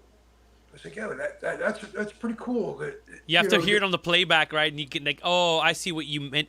It's hard to know what's in the other dude's head until you hear it kind of track down. You go, oh. And it's strange because I didn't even know all I knew is that when that was ending, I wanted that one to begin. But the way it in context was just like, wow. It's kind of like when you're listening on headphones, it's like going through your through your ears like this. You know, it's just like, oh, come on, man. Yeah. You don't blink. Don't blink, you'll fucking miss it. It's on. It's like you think it's this beat. This beat is the next thing. It's like, oh shit. Okay, cool.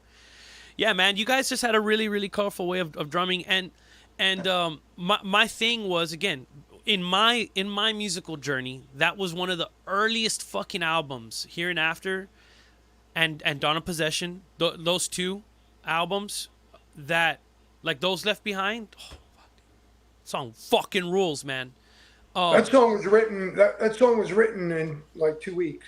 You know, like that was the last song we wrote before we went to record. Shit, man, that song lives in my fucking head daily. Someone gives me a guitar. Hey, try my guitar. Gung, gung, gung. And that fucking segue. So that fucking kick you do, doom, pop, pop, boom. I call that patient, proper drumming, because you're letting all the beats, guys, they're called 16th notes if you want, sextuplets if you want, depends on your meter.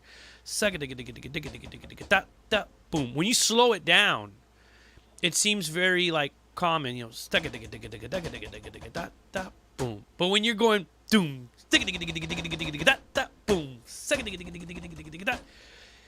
it almost, like someone mentioned earlier about like muscle memorization in the chat. It's like, yeah, dude, you gotta work in rehearsals so that then you can apply yourself when it matters and it feels normal. You're not trying to force something out of you. It's messy and shit. You're locked in properly in rehearsals in your own time, on your drum pad, on your click track, to then get on the kit when it counts and play fucking... You know, another guy, I don't know if you dig his drumming, Alex Marquez was a great fucking double basser, man, from Resurrection, right? Absolutely. What a fucking kicker, dude. Beautiful, fucking proper, patient. He's not gonna hit the snare until after that left foot, the left foot after the right foot, then the snare. You know, giving it the proper, not cutting corners, basically. You know. Yeah, it's tough to stand out and have, you know, a uniqueness to your creativity when there's just there's so many avenues that you can go down that you don't know what's right, what's wrong, or Yeah. if you're overthinking something, you know, then your ears get burnt out. It's definitely not easy. So, I agree. perfect segue, Craig. Creativity. Chatters, pay attention. This is the part fucking matters right here, guys. Creativity. Everybody, it's easier to celebrate what inspires us because we have all our lives of enjoying it and analyzing whatever it is that we like, you know, whether it's Motorhead, whether it's Mickey D, you know, fill in the blanks, right? Discharge, you know, whatever, right? Or the way you guys say up north, whatever, right? And but then to say, hey, you know what? I'm going to do something that's in my mind, in my heart, and I'm going to speak musically. I noticed, I guess it's fucking life, right? That shit happens for naturally fucking talented drummers who practice a lot early in life. And they're early bands that shred. It's like you're going to find out then if this dude has that creativity. And it wasn't until I learned about later in my life. Remember, my journey is I'm born late, as Saint Vitus said, right? Born late. I learned about Goreaphobia, and I'm so excited to talk about Goreaphobia, dude. Goreaphobia fucking ruled, dude. Goreaphobia is like it. Because I grew up with the, like, oh, Immolation, blah, blah, blah, blah, blah. And then I went back and heard Goreaphobia. I was like, oh, now I get it. Now I understand why that golden era of Immolation was so fucking badass. Because Bob Ross, after he finished painting something, called you and was like, we want this fucking drummer. We want this guy. And they knew what they were doing when they called you, Craig. Because your fucking performances in Goreaphobia are like... It's kind of like revealing the truth in plain sight. Like, dude, this motherfucking kid, man, was shredding with a creativity and a power. And that shit happened early. And I kind of find that all the time, you know? Like, a lot of bands... growing up, there was a lot of bands in our town that maybe they never got to record or whatever, but they had sick ass shows and they were like really good drummers and shit. You know, you got lucky and you got to record your shit. You know, your shit got recorded. Not everybody gets that chance, man. Fuck, That's true. Sucks. It sucks, Yeah, man. It true. sucks. And then thankfully you guys got back together a long time later. So this is why I'm playing this after Immolation. And you all recorded some stuff that was recorded, that was written, I think, a while back, and a couple new tracks with my fucking, with fucking the Lord Tyrant himself, with Chris Gamble. I love that guy. And you guys reminded everybody with this recording, hey, motherfuckers, this is why, this is us, and this is why we're here today, because this is where we came from. And for those who didn't know and then found out, it gave me even more appreciation for your career. And not only that, but it made me even more curious as to the kind of gear you were using, right? It made me more, because this is a gear talk. I listen to music in two ways, Craig. I listen to music I analyze what the fuck is going on, and I want to know how it's done.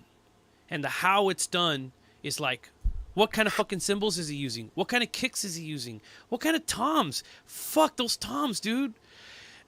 I fucked up and I didn't get a Disma track ready because I have a copy on cassette that my wife got me. I don't have it on CD.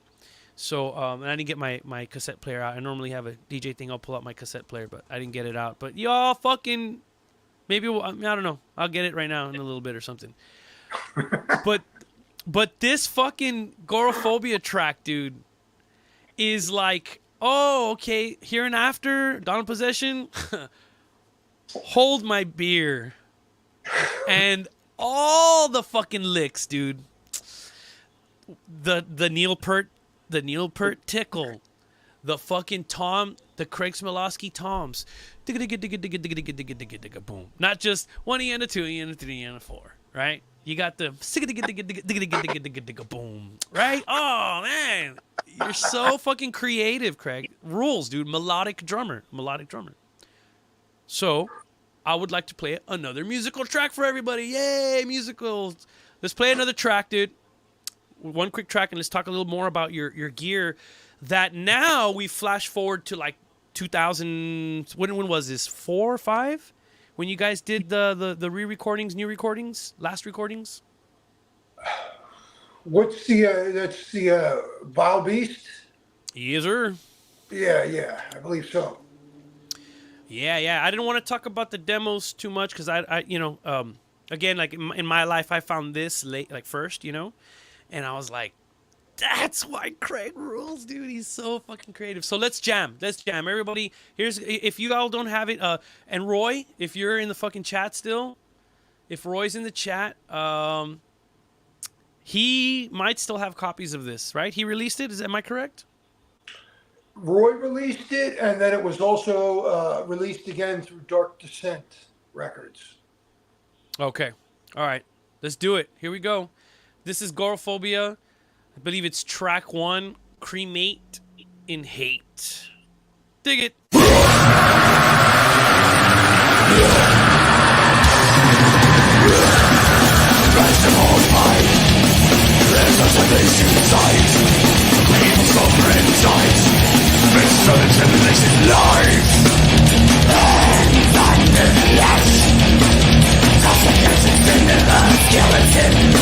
Sensation of my soul.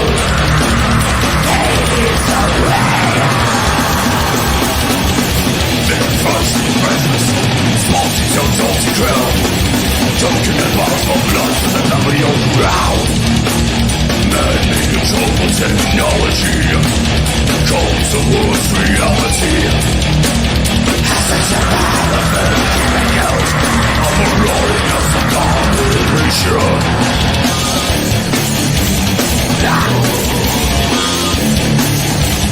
Shit is determination. Crush the victim of mankind. Rolling for my father and me.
Cremate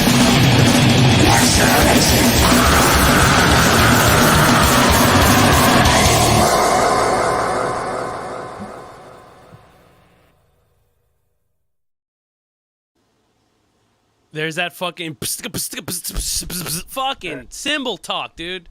Yeah. That's the rolling from the snare to the hi-hats. Yeah. They, later on, aside from this, then you started playing in Disma, or was right? It was after this. The Disma was more recent, right? Yes, correct. I believe it was the demo and the first album, or just the demo.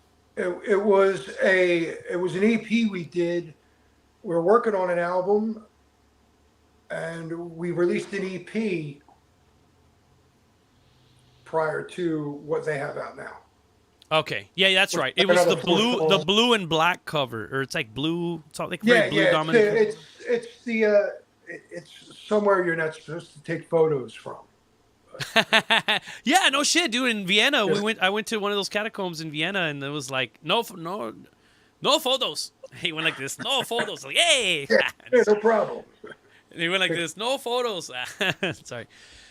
Hey, look, you got a thumb. That's crazy. Hey, so I believe this was the kit that you used when you tracked that, the Disma stuff. That's correct. That's not what you had for we just heard with Goreaphobia? No, that was the Yamaha kit.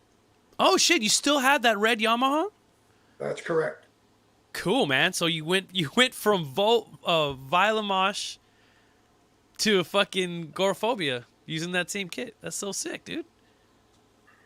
Yeah, and with this I think like I was big on having an open kick drum with nothing inside it. But I think I'm starting to lean a little towards some sort of blanket on the inside just to kind of cut down on the overall resonance. Yeah, because when I set that kit up that you see here in the picture, Bill Venner was saying, he's like, these drums are so loud, like I got to turn my amp up.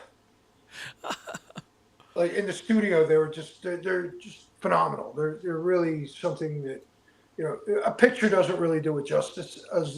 Although the photos are nice to look at, to see it in person is just, and to play it, most importantly, is just unlike anything else. Well, I mean, I wonder how it is to play those fucking toms.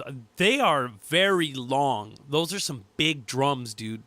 Those toms are huge, man. They're not your traditional 12 by 12, 14 by 14. Well, they are actually, and believe it or not, the shell itself is slightly smaller than your standard 10 by 10, 12 by 12 in circumference. So it gives the head more of a... it wraps over that edge, you're saying? Well, the head, it's just ensuring, I would guess, that maximum head contact to the bearing edge as opposed to anything around the shell. So what is that? That looks like a 10 ply. What is that? That's fucking thick, dude. It's 10 plies of beech with a ply of babinga on the inside. Babinga. Yeah, I can see. The fact that it has babinga on the inside is pretty snazzy, man. Pretty fucking snazzy. There is a video of you playing with Relic. The song is called "Weeping Eyes of Christ," I think, or something like that. And there's a live gig of you guys, and I think this is the kit you're playing on stage. It was opening up for Morbid Angel, I think. That's correct, yeah. And man, that kit sounds sounds as fucking big as it looks, dude. And I think this would be a photo from that gig. There it is. Yeah, dude, it is so big, man. And what is that the Z Customs right there, or what is that? They look very. That's correct. That's all Zildjian there. Chatters. After this video, look it up. There's only a few videos available of that band performing live, and that's one of the videos. And you can hear this kid aside from the Disma recordings. You can check out this kid in action. It sounds fucking glorious. And aside from the fucking imposing power of the size of this fucking drums, is this goddamn T2000 Terminator between your knees, dude. That fucking snare drum. Dude, what is this fucking snare drum, dude? It looks like you could kill a man with that thing. That is the 588 ferromanganese steel and chrome sonar signature snare. Oh, it's a sonar. Oh, yeah, I can see that. My bad. Yeah, I see the little lugs right there. Right there. Yeah, and it's pretty hefty. I think it weighs close to like maybe 27 pounds. Did you bring it with you today? You have it there to show and tell? Chantel? Yeah, I'm going to solo you out, man. I can show you just so you get an idea. Yeah. Dude, check out this fucking badass snare, dude. And it has a parallel snare throw off. Is there something inside the shell? Or is it a reflection? Yeah, see, what the fuck? Let me show you. Here, if you can see this lever. Yeah. That's the snare throw off. I heard it. The snare throw off mechanism is on the inside of the shell. Oh, so it lifts it up off the whatchamacallit. It raises it up and down level across. And there's tuning knobs, tension knobs on either side. There's no strings. Oh, right. There's no string, so a lever raises it up. Yeah, well, I mean, there's no strings to hold the wires where they're connected to where the snare sits here. I'll show you. I have an extra set of snare wires here where. Okay, I see that. So it's proprietary. That tooth, that like Sigmund, the sea monster tooth, for those who are familiar, that bites on to an internal piece. It holds, and then when you turn the tension knobs, it pulls it apart. Yeah. To create the tension. I get you. So it's from the 80s. It's not really. It's not in circulation. I'm not going to be able to order that today. I actually got these drums from Jason Bittner. Okay. Who's Jason Bittner? Excuse my ignorance. He's playing in Overkill now. Oh, okay. All right, sorry. I don't know everybody. He plays for Shadows Fall. He's and I think he's filled in with. He had a Sonar Phonics kit that he also had for sale, and when I reached out to him, it was a great price. It was double bass. Like if you can remember Nico McBrain's Sonar kit from Somewhere in Time. Yep. That matte black finish. He had one of those kits, double bass, like $1,000. I was like, fuck. But he already sold it. He's like, all I have is these signature drums, and they're sitting in cases. I'm like, yeah, I want those. Dude, that's fucking sick, man. Yeah, everybody in the chat's calling me out that I'm a fucking poser because I didn't know that guy. Here it is. Overkill. Everybody fucking knows. Hey, you fucking poser. That's cool, man. That's why I love this fucking group, man. There's no fucking posers, no wimps allowed here, man. Hell yeah. Yeah, dude, that's fucking sick. So the talk on gear, guys, snares, you got wood snares, you have metal snares. I'm noticing, in my experience, there's a difference in the tone of a metal snare versus a wooden snare. In my opinion, and in my perception, I hear metal snares have a much brighter smack, but maybe not as dark of a tone. Sometimes people want a darker sound, a darker pitch. The metal snares seem to smack nice and bright. What is your interpretation of your snare selection? Like, is that something that you seem to keep gravitating towards, or you're just kind of like you pick them all? I mean, I've found that snare drum, there's another model that I used on Dawn of Possession, and it looks identical to that. It's the HLD 590, and that one is made of bell bronze and copper. Okay, so it's got a real dark, kind of like a matte fucked up finish. Well, the thing is about that snare is like Dawn of Possession. You think of the end of Those Left Behind. It was very versatile, very sensitive, and unlike this one, which mimics the thickness of the shells of the drums, it mimics the 12 plies only in the flange. Okay. Yeah. Oh, and so it's kind of like it's like folded over and it's kind of like hollow on the inside. Yeah, and yeah, it's seamless. It's seamless. This isn't. This is from one piece of metal. It's not welded or whatever. Like where they. Yeah, no, it's not formed or cast or anything like that. What the fuck? Yeah, it's just unbelievable craftsmanship. Yeah. So that snare drum. It weighs even more than this one. That's like 33 pounds. But the shell is different. It's like millimeters. Yeah. It's very thin, but even heavier. But I see what you mean. Yeah. It's thinner but dense. It's because it's denser. It has such a playability to it. Like, wow, you could play this with any style of music. This one here, I prefer this one for. I mean, I could do just about anything with this one too. However, I'm still in love with the HLD 590 because it's considered the holy grail of drums. So, or snares. I mean, yeah, I see what you mean. Yeah, there was only 600 of them made in the world, and now they're online. Like you can find them. These guys are. This one guy was trying to sell his for 14 grand. I thought you were going to say 1,400. No, 14. No, they're reasonably priced for the collector who has, like an affection for this type of craftsmanship. Right. $5 grand is reasonable. Jesus fuck. Yeah, it's crazy. I mean, I've seen these snares. Like I said, the one guy's like 14,000. I've seen guys at $8 grand. It's like, look. Maybe in a better economy.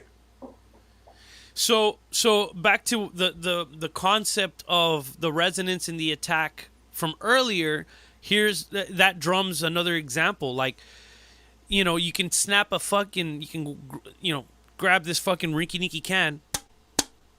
It doesn't hum. It doesn't sing because it's so thin. It's so wimpy. It can't sustain resonance.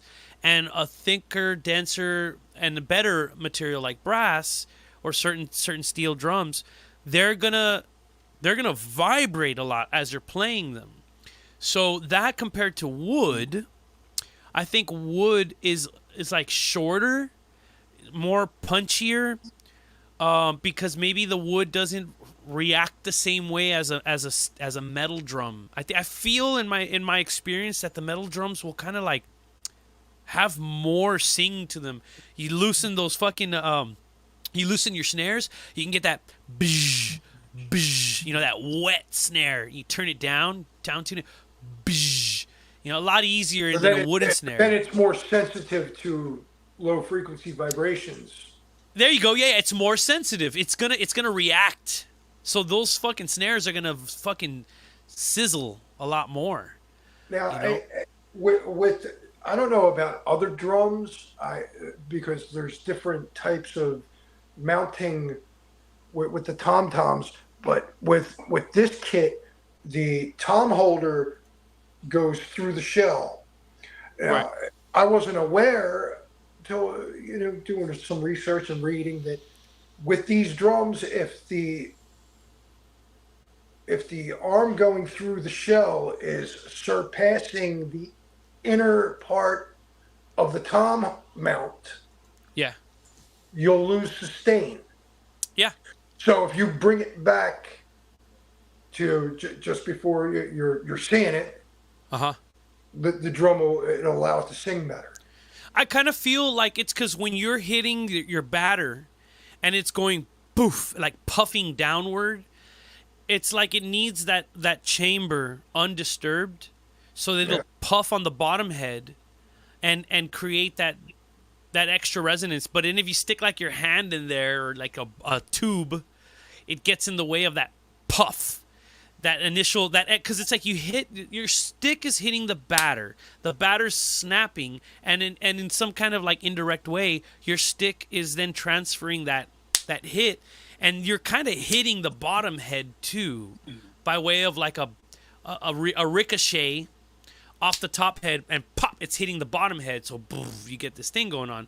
As soon as you put something in the way, that spear of pressure is going to go, and it's going to go poof, and it's going to separate by that bar on the inside. So it could be what you want. Some people want more smack and less like doom, doom. They just want boom, boom, boom, right? What kind of heads are you using for those big ass fucking drums, dude? I'm using I mean, I know, I see the brand, which is bam right there. But which ones do you use? I'm using a Deep Vintage 2 on my tom-toms.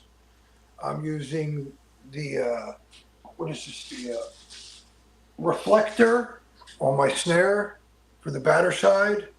Uh-huh. And I believe the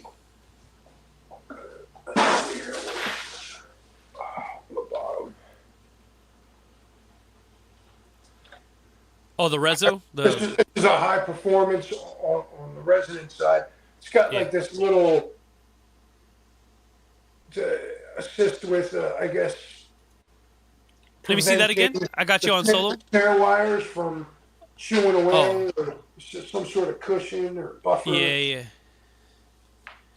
Aquarian with wings. Oh.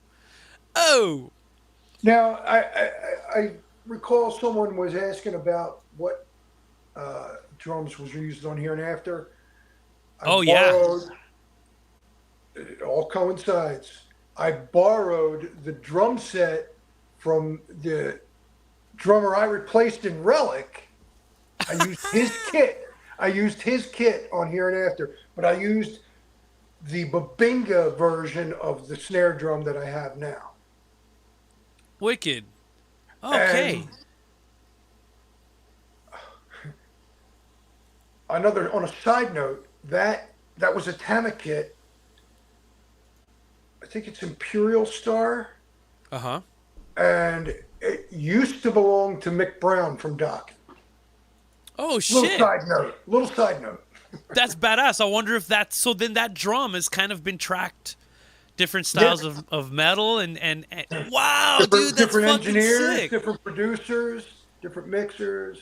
Whoa. So say that again. This kit went from A to B. It went from Mick Brown and Dokken to a friend of mine who was the original drummer of Relic. And then I used it because he was kind enough to lend it to me for Here and After.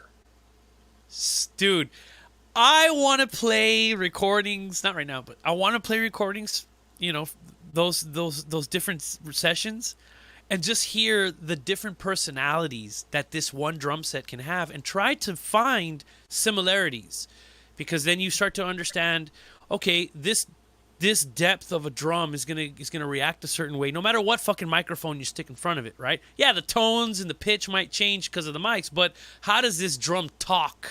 Yeah, I've seen some videos where they've compared different heads and different drums, or cymbals definitely have way more characteristics. But I've seen where they're comparing heads, different tensioning, and the differences are very subtle. And when I think about it, I believe it comes down to the player and the way that they hit, at least for drummers, the way they hit the kit. Yeah. You can tell when someone is stiff, someone's playing with conviction, someone was rehearsed, so someone who's overplaying, underplaying, what I would have done there. There's many situations. I call that the difference between hitting a drum and playing a drum. And I can hear that. I can hear that. Someone who's a fucking slapper, or those cats who they'll hit the fucking drum with the tip, and they won't like hit it with extra stick. So it just sounds different from just going boom, boom, boom versus slap, slap, slap. You know what I mean? You hear the tone come out. And lastly, on your on the Craig gear stuff, I know you're wearing that fucking beautiful shirt there. I love Vic Firth. I'm a 3A guy myself. I'm a Vic Firth 3A dude. Can you tell me what kind of Vic Firths you prefer, or sticks in general? Because sometimes they may not have them at your local shop, so you'll get the next best thing, which is another brand that makes the same shape. What do you like, man? What's your stick of preference? Well, my preference is the 5BN, and I've used that pretty much always. I did switch up a little bit to a thicker stick, to a rock N for a little while, but I jumped back down to the 5BN. I think the diameter is more comfortable and allows me to, especially with the new sticks, the weight, the way the stick feels. Is that one right there? Yeah, there's one right here. Let me see the. Oh shit! Just the nylon tip, Oh. 5BN. There it is. You know, I also I was messing around with some thinner sticks, just because it's good to change things up every now and then, so you're outside your comfort zone and it keeps you on your toes. Yeah, like there's some cats here who's saying like, Andy Jones from Phlegm, sorry. Yeah, Andy Jones from Phlegm. I'm sure I do, but it's been a while. I mean, Yeah. time I did a show with Phlegm was, I think, like Club Babyhead. There you go. Someone mentioned that you played Babyhead. Yeah, someone in the chat earlier said you changed their lives. Yeah. That's cool. That's cool. Yeah. They changed mine too. So 7As, man, to me is like the extreme other end of like a very thin stick, and I experimented with a 7A for a little bit. I wanted to whack that snare, and I feel like it sounded nice on the cymbals, but I didn't feel like, for me, the snare didn't feel as nice as like my 3As now. I'm a 3A yeah, guy, and I like the 3A because of them. I'm a fan of the nylon tip. I prefer the rebound I get off a cymbal. I don't get the same rebound with a wood tip. I don't like the sound either. I think it sounds muted. Sounds flat. Well, especially when that tip chips and you got it's round, and then a flat section, and that stick, I throw that bitch in the trash, dude. It's dead to me, dude. Oh, you flip it around. Oh, well, yeah, you could, but I mean, now you got a heavy thing on the whatever. Well, yeah, you went from sounding weak to like, whoa, I'm breaking something. Yeah, that's pretty rad. So cool, man. So Aquarian fucking heads. You're, I guess, between Zildjian and Pasty. It's kind of like your two preferences, right? Craig likes deep shells. Oh, I lost you. We lost Craig. Where'd he go? Craig likes the deep shells. Come back, dude. We lost you. Come back. He likes the deep shells. So a lot of the recordings you're going to hear, from Goreaphobia to, Immolation to Disma, he's got deep shells. He's into that sound, and you can really hear it. You can hear the sound of the pounding toms always sound real big. And despite having really big drums, and this is something for drummers to consider as well, is that they can still sound melodic.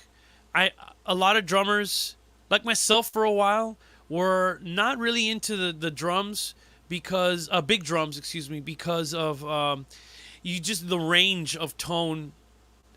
I felt that I couldn't be quite as melodic with my tom communication, because I needed the small drum for that.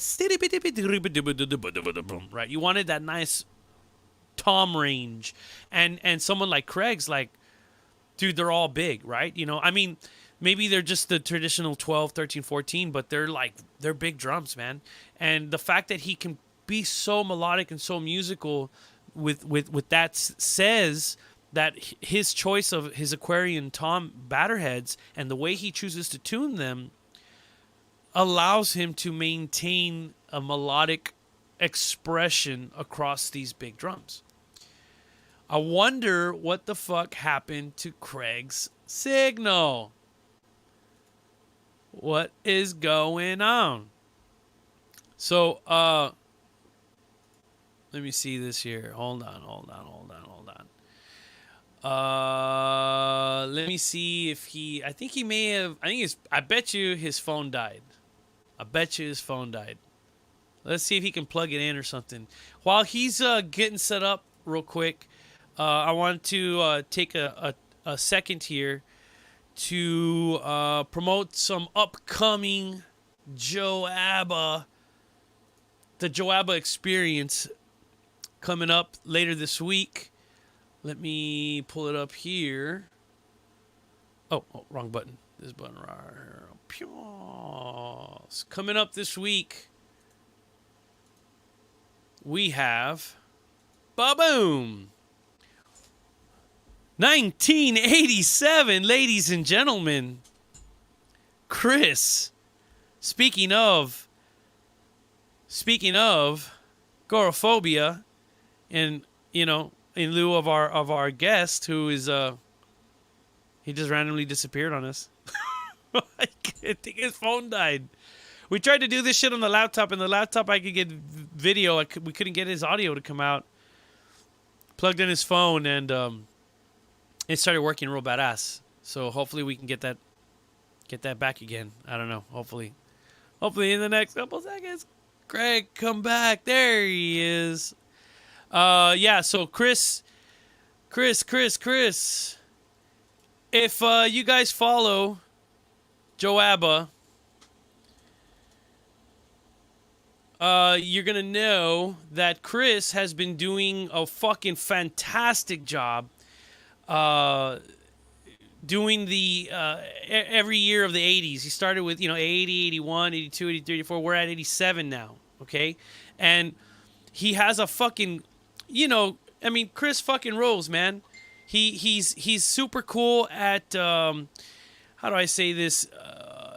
Not just saying, hey, I like this song, check it out. But he's very, he has a very insightful, creative way of describing why said, song is good, why it's important, why it's impactful. And it really does get us super stoked. It really does get me pumped and excited to hear it. And so, those fucking playlists rule, man. I really love to hear it. I don't know if you've had a chance yet, but Chris is Chris, man. Chris. Chris is a fucking an orator. He can speak, man. He can speak, and he's yes, sir. He can speak, and he can really share insight and inspiration. As far as not just the superficial, like, this is cool because these drums are badass, but he gets deep into the essence of why shit is cool, why shit matters. And I get really pumped. So everybody, please come in for that show. It's going to be cool. One more time, this is the flyer. 7:30 our time, 8:30 East Coast, 1987 playlist. If only, man, if only, whoa, there he is! Speak of the fucking devil! Craig. It's Chris! What's going on, old buddy? We've got a fucking reunion. Being a single dad, doing what I can, pushing and plowing through. It's the only way to be, brother. Where are you at now, Craig? Are you in Florida? Absolutely. Where at? Yeah, I'm just outside of Tampa. Because I'm making way to truck down to Pensacola with the rest of my family by July the 1st. Really? Yeah. I can't afford Philadelphia no more, dude. It's a totally different world down here, brother.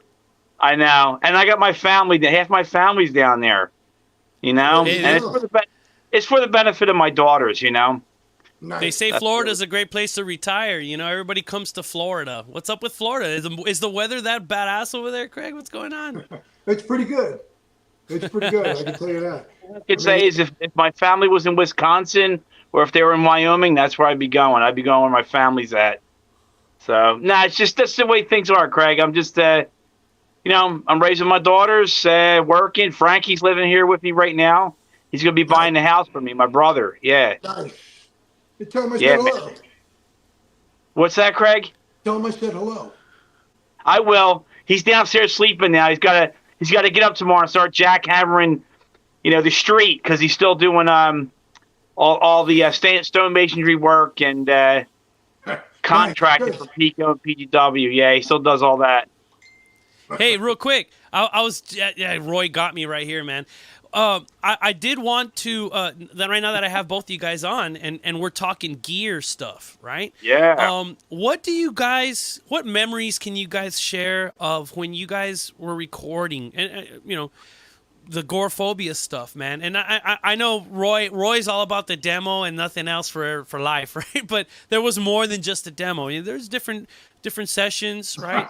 There was a couple demos, and then there was the 2004 thing, right? What memories in the studio do you guys think you could share? How about you, Craig? You go first. Well, I think like when we did the demo, it was interesting because what we did was we played each song 3 times, beginning to end, and then we picked which one we thought represented or was played well out of the 3, and it was what it was. So, like today, it seems like you can do the same thing, but you can either punch in, you can. The editing is just insane now. Yeah, but it was cool. It was a cool experience. Like I said, going from Vilamash with the same kit and then playing Goreaphobia with a different engineer. There was more time. Like I said, the other demo, we didn't even get to the master. It was already done. Goreaphobia, we got to tweak the drums. We got to work with things and vocal effects and give it an atmosphere. It just came together. I'd say it was a breath of fresh air coming out of the previous studio experience, even though that wasn't really too bad, but it didn't end that great. It didn't end that great? How so? Well, because the guy recorded recorded over our master. Oh, that. All right. Yeah. So, I mean, the Goreaphobia experience in the studio was more relaxed. And we knew what we were doing, Craig. We knew what we were going in there. We knew exactly. Yeah, we did know what we were doing. We knew what we wanted. We didn't know we were going to get it. Yeah, we did. And like you said, we did 3 takes of each song, and it's exactly right. We picked the best ones out of 3. Spot on with that. And you're right. We had total freedom to do each one of our instruments and sounds, but nobody going, it should be this, it should be that. And we had to run all the way through the song. There's no, like you said, no punching in. We had to play it live, bam, bam, bam, and we picked the 3. And remember, we didn't get to do Cremate and Hate and Chronic Blood Larva. Remember, we were like, what are we going to do? We had to pick the 3 that we did because we had 5. That's true, right? It's a selection of older tracks and some new tracks, right? It was kind of a combo of everything. Yeah, because we never got to do Cremate and Hate and Chronic Blood Larva at 1990. Number 2 things, we didn't have all the money, and I got to say this too for the record. If it wasn't for Craig having that stonemasonry job, we would have never been able to pay for that demo. Because Craig at that time was the only one that had the $400 for that demo. So without Craig, that demo wouldn't have got recorded in the summertime in 1990. Shit. It's That's true. fucking cool, man. Craig was the money man for that demo. He paid for the reels. He was the executive producer, as we say, right? Executive producer. Didn't think of it then, but when you think of it now, yeah, Craig was the reason why it got done because Alex didn't have a dime nor equipment. He was borrowing everybody's equipment to record. Dude, Alex looked like a kid, man. On all the recordings, all the rehearsals and shit, he looked like a little kid, dude. He's obviously like a little younger than y'all, right? Yeah, well, I don't even know. I know he's right, maybe like 4, 5 years younger, maybe. I I mean, When you I get to met a him, certain age, and you're really selective on what you want to recall and what's necessarily Yeah. pertinent. Yeah. It's irrelevant information. Yeah. yeah, it is. But he was the youngest out of the three of us, of course. I mean, and Yeah. Henny, remember that, Craig? Henny just like kind of like dropped off just days before we're getting ready to record. Remember that? He just kind of was like, "Nah, I don't feel comfortable recording." He didn't want to record it. He dropped off. Remember? People, they make certain choices, and Yeah. Life. hey, it would have been Remember nice that, if they though? played on it. I mean, not one of us played stellar to the point of perfection. We slight naturalization in there is a good thing. So it would have been good if he played on it. I mean, Yeah. And the It good kinda- thing was, he had Go he had that apartment where we rehearsed all the time, which really made it easy yeah. for us to nail the songs down. And, If you remember that, and the criminals of Philadelphia yeah, helped soundproof yeah, our rehearsal really. spot. Oh my God! And Craig used to go outside and play with them all. He'd be out there ground with them, playing with them, encouraging them. We were like, Craig, we want him to get out of here, man. We don't want him to hang out. He thought it was funny. See, because he lived on the other side of town. He gets on the train and goes home. Yeah. Henny and Alex had to live there. I get on the train and go the opposite way, but Craig was like, fuck it. Whatever, man. It's all good. Yeah. And I love that about him because that's one of the things I enjoyed about you, Craig, was your spontaneous humor. I loved it. I fed off of that shit, man. We had a lot of fun. Yeah, Because it was a lot of fun. It was a lot of fun. I really on I that really note, fed off of you, Craig. Just for the record, I really fed off of your playing. And if I may interject real quick, Chris, is that Okay. that you just mentioned that you guys had fun. I've been in bands where it's all business, and you can't even hang out with the dudes that you play in. You know what I'm saying? So the fact that Yeah. you're able to hang out and at least have some talks, some laughs, joke around with the people that you're jamming out with, dude, that shit's rare, man. I mean, sometimes people take it for granted, but to have the ability to fucking goof off and be clowns and that it adds to the chemistry between the band instead of just you only see each other when you jam, and when you jam, it's like everybody's kind of like a chore. Feels good to have those moments of, aside from the work that you have to put into being in a band, right? It feels good to be able to joke around and have a good time, fucking clown around. You can't do that with everybody, man. People don't realize that, and I've been on both sides. I've seen the difference. And the nice thing about having Craig with us, he had a whole group of people he was with on another other side of the city that Alex and I just didn't venture there because it was all the way on the other side. It was west, outside of Philadelphia, in Upper Darby. Well, we never went up there. We had no reason to. So we got to meet all of Craig's friends and his crowd and his old bandmates mixing with us here in Kensington.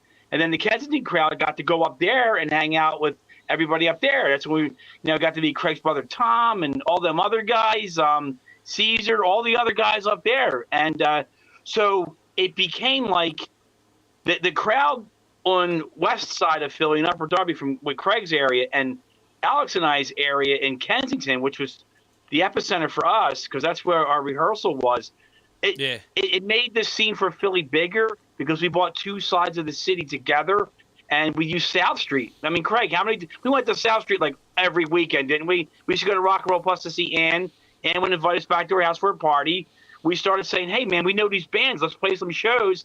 So, me, Alex, and you, we talked to all these bands. We'd get them there. Ann would set it up. Next thing you know, we got Deceased, Incantation, Immolation, Apparition, Primeval, the Nuclear Death, Hell Witch. We had Fatal.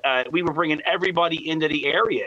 And then you were bringing and then all the gang from Upper Darby started bringing in some of the other people in areas too. It just expanded. Back then, we were the first death metal band out of Philly.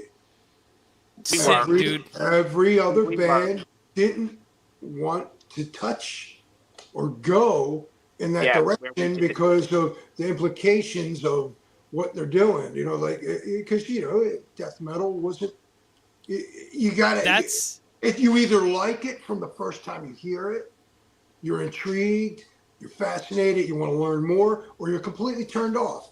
And the majority, what seemed in Philly, everybody was turned off by that, and we were like, "Fuck it." We did it. We wanted more. We wanted. Hey, Francisco, what's up, man? What's going on? Hey, Yeah, you're right, Craig. Keep going. We wanted more. Go ahead, Francisco. Sorry, pal. No. I wasn't expecting to be popped in like that, but yeah, go ahead. no. Yeah, just we're just chilling. We're just chilling. He's backstage, so we're just bringing him out. It's cool. We got like two bands here, you know, band members here, Yeah. ex-band Right. members there. Everybody's having a good time. I know. All right, Have well, a if you're seat, gonna give Craig. me It's up a minute, here. if you're gonna give me a minute, Craig, thank you very much for coming on the channel. Been following you since the Goreaphobia days. My name is Francisco.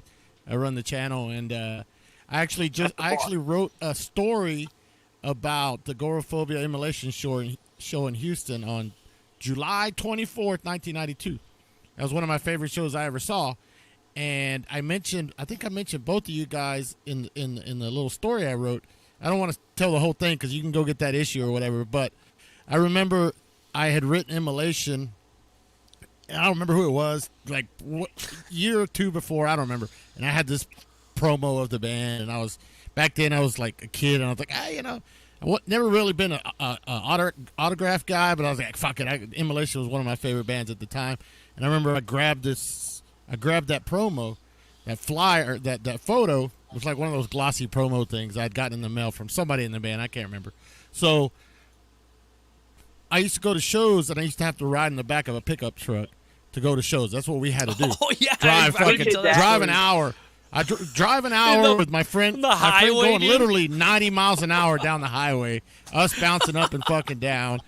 I mean, that's what we did. That's what we did to get to a show, and that's exactly what I did for this show. And this is one of those shows that always stuck out because of this. And then that's the first time I met Chris. And then, so I get to the show, and I have this. I didn't have anything. I was just carrying it around like a dumbass. And I remember you guys got done playing Immolation, that is, and I was like, fuck, I got to go get everybody to sign this photo. So I go up to this guy, and I say, hey, man, can you sign this? Thinking it was you. It looked just like you. I was like, hey, can you sign this for me? He goes, man, I would, but I'm not in the fucking band. I was like, oh, shit, I'm sorry. There was this guy that told me. Innocent bystander. Yeah, he's just some guy. He goes, no, man. I was like, dude, I swear he looked just like you. And I was like, oh, fuck. I felt like a total fucking idiot. And I think it may have been Tom that I found next at the time, and he kind of took me around to everybody to sign that glossy. But all right, everything's all cool. I bought the Goreaphobia 7-inch that was out at that time. Bought the shirts and all that. So we're going home, driving back home, going 90 miles an hour, an hour drive. I told this guy that was sitting next to me, hey, check it out, man. I got this fucking promo signed by all the guys. As soon as I take it out, pick it up. No. The wind got it, blew it out into the fucking woods of somewhere between Houston and my house. So that was pretty fucking incredible. But I'll never forget that. That's the last time I ever tried to get anything signed too. At least you got it signed. I did.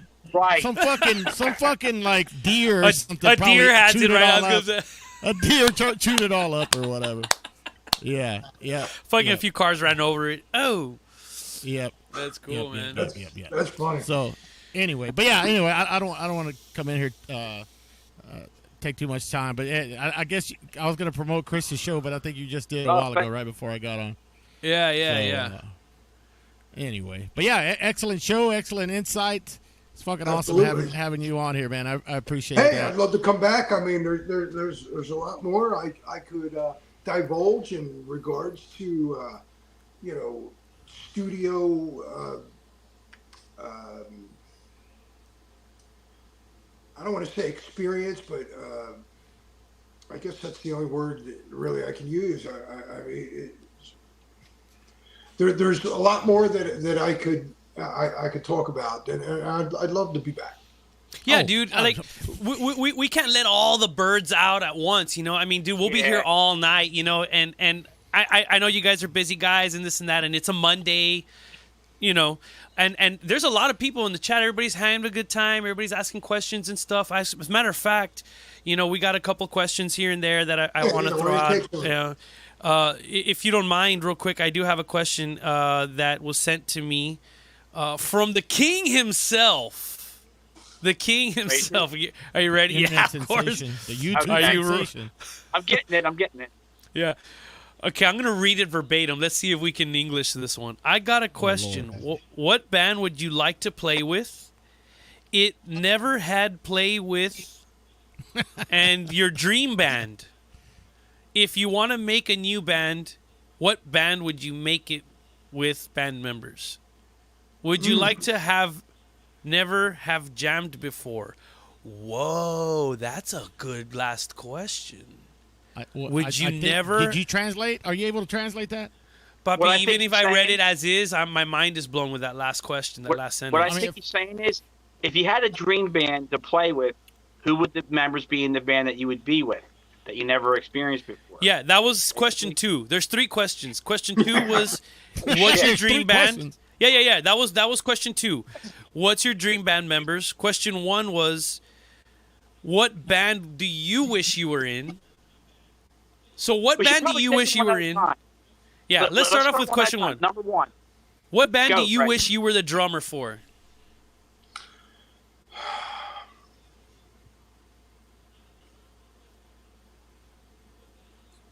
Today. Because tomorrow might be a different one. I mean, I'll just be honest with you. I like too many bands. Today, Iron Maiden. I have a guess. Something crazy. no, to talk about. everybody's wrong. Everybody's wrong. Oh, shit. I mean, and this is today. Yeah. And by today, we'd have to go back in time because we'd have to resurrect Martin Ain. Rest in peace. Oh shit! Yeah. Celtic Frost. Sick. Dude, Yeah, you know what, dude? You would do so well. Fucking He the would. way the drumming is so powerful and clean, you know? Damn.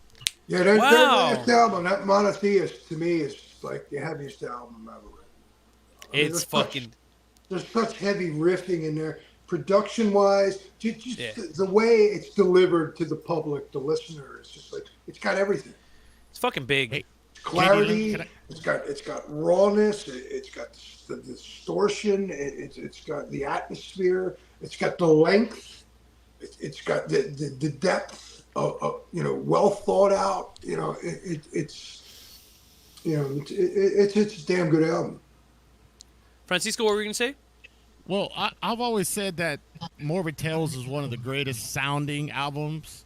I think, like the drums and the guitar and everything just sounds amazing. I don't know what Craig's opinion on Morbid Tales overall, like the Great. recording. I mean, to me, those guys, Destruction, Venom, they all had a uniqueness about them that when you heard them, you knew who they were. If you were a fan of the style, Yeah.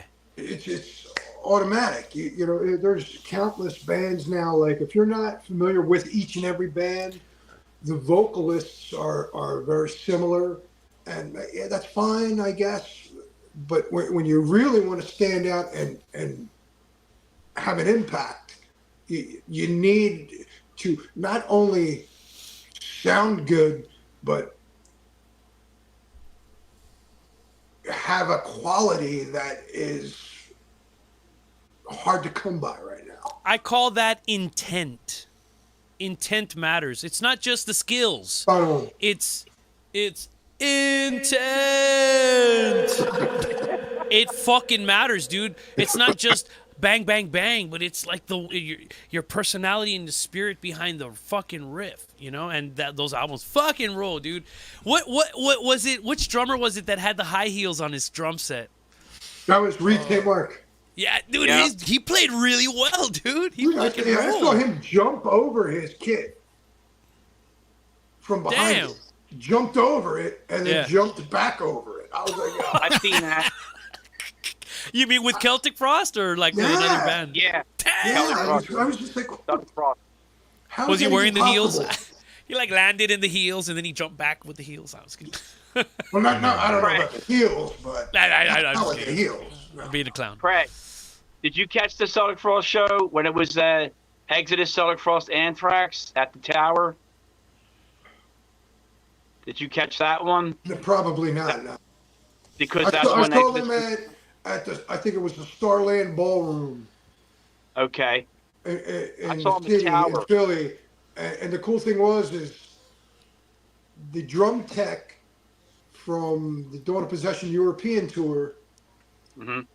this guy Ulsh, he was there, and I was like, hey, Ulsh, he was like, oh, he couldn't believe it. It was pretty cool to see somebody after so many years, like Right. literally almost 20 years, It was pretty cool.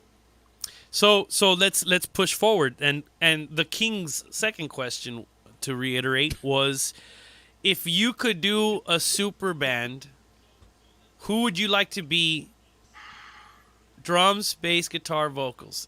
It makes you think a lot, but it's kind of a cool question, I guess. Yeah. Today, because tomorrow's another day, right? Yeah, it's a lot to fill in one day. Yeah, it's just like, fuck.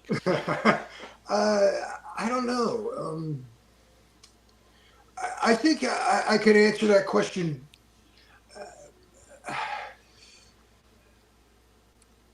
Like a super group, to me, super groups are like it's almost like it's not real. It's just doing it for the sake of doing it. We got this big name, this big name, and this big name, and Yeah. you can have it, but even something I could come up with. I'd Yeah. like to hear this guy, and this guy just get together, and it could be a shit album. Yeah. Yeah, because it's again about the chemistry's gotta intent. Yeah, the chemistry, the intent has to be cohesive. You can't just say, I think like another way I could probably turn it around. Like what I would rather hear is I would like to hear like songs covered by bands today that were done from long ago. Like there's so many different things I hear that are like, man, it would be great if this band could have done that, but they can't because this guy's dead. So, yeah, but I hear like, for me, I like to hear Typo Negative do Feeling That Way from Journey. interesting. I heard Typo Negative play a The way I Pink hear Floyd it in my song. head is perfect. That's pretty good. I heard a Fleetwood Mac song that I said, Tool needs to cover this. Interesting. Yeah. I mean, I'm here. I hear things. I hear other things from things I'm hearing. Yeah. And Yeah, that's cool. It's great if you're a drummer because the creativity is just like relentless. You're focused on this, but you're hearing something else from that. Yeah. So it's always good to never interrupt the creative flow, no matter if if it's not the way you remember it. That's fine. It's leading to something potentially greater. It's an interesting like relationship between mental stimulation and emotional expression. You know what I mean? To think Absolutely. like, oh wow, that makes my brain tick, but then like, fuck that, this shit fucking dude, you can just go and you're just like, oh, versus like it's like, you're not feeling all the tickle shit. What's that, Chris? Simplicity is brilliance. In some cases, yeah, exactly. Yeah, I mean, look at Phil Rudd. Phil Rudd of AC/DC. Guy Oh, played you pretty just much- you just One gave of the greatest Francisco a metronomes of all boner, time. dude. That dude has I love played. it. I gotta raise the camera up. He may not have thought of it then, but he played stuff throughout his career that pretty much at any age he can continue to play. Right. It's the skeletal structure of rock and roll is what he is. The Yeah, essence. and the times have changed and things are different now. And I give so much credit to these guys that do 3-4 minute blast beat songs with relentless conviction. And I see myself doing that. It's just, I'm just going to take care of a couple things first. Yeah. Oh, yeah, that's very cool. No, dude, it's kind of like Nile, right? Like, yeah, they're all shredders, but 3 minutes into a 40-minute set, I'm like, Yeah, it's a lot, I'm tired. Yeah, it's one of the reasons why I have a hard time with, even though, like you said, they're great. They could run me ragged. It's Marduk. Yeah, to me, you heard one Marduk album, you heard them all because it's. But their whole thing is speed, and I get it. I do. I get it. That's Well, them. yeah, I a get big chunk but of it. Yeah, enjoying the albums. I'm sorry. big chunk of It's it. usually for me when I hear that, you hear it all. It's in one shot Yeah, yeah. most of the I see what you time, and it becomes disinteresting. I'd rather hear an actual song, but there's something you can get into the flow of the rhythm section, and then you put the layers on top of a solid rhythm section. That's the brilliance of a song that you can create from something that's has simplicity. You can always create from it. If everything's just straight on go the whole time, there's not much area to go past it, which is still fine and it's right. It's still fine and it's right, but I prefer a bit more here and there structured songs here and there. I love fast because I do. I love it. This is the kind of music I love to play. But to do constant, it's a snooze fest for me. I think like to your point of being simple, yeah. But for me, I may approach something simply, but in my mind, I'm thinking, what else can I do? Not only to possibly throw myself off, where I may get lost in what I'm doing and like screw up the song, but that may be a good thing if I can rein it in, or confuse the listener while maintaining some sort of stability. You know, Craig, And to approach a song from all angles from the get-go, and then start, all right, that didn't work. This isn't working. This isn't working. That's not working. I'm not going to do that idea. This idea I thought about last week that I forgot last time we practiced, but this time I remembered. I'm not going to do that either. I mean, right. It can. I like to put everything out on the table and then start, instead of holding back Find out and what not works. allowing it. Yeah, rummage through it and what works, what Yeah. doesn't. Exactly. What was I And that's thinking there? Hey, on that note, Craig, I always like my wife. She writes really fucking good songs, and Yeah, that was very good writer. she helps me specifically with restraint in the sense of you don't gotta use it just because you wrote it. Sometimes That's true. you gotta let it go. You gotta go. You know what? Yeah. There's this other thing. We don't have to use it. Like you're more creative than that. Let's keep going. Keep grinding it out. Figure it out. Have fun. Like let the brain percolate. Don't just go, whoa, this is my idea, so shove it in there. Like and no. that idea can lead to potential other ideas that you weren't even thinking of. It's a So natural good to have a back progression. catalog. Yeah. There's A certain part times, turns into a song later. my own experience, I wasn't even thinking anything. I was just like on autopilot playing. And something clicked in me where I just did something out of the blue and it worked. And everybody would be like, well, what was that? And I'm like, yeah, what was that? I don't know either. It was just an impulse. So, That's the natural expression. You're not thinking it. You're feeling. It's that again. It's the emotion relationship versus and the mental stimulation. I think it's important to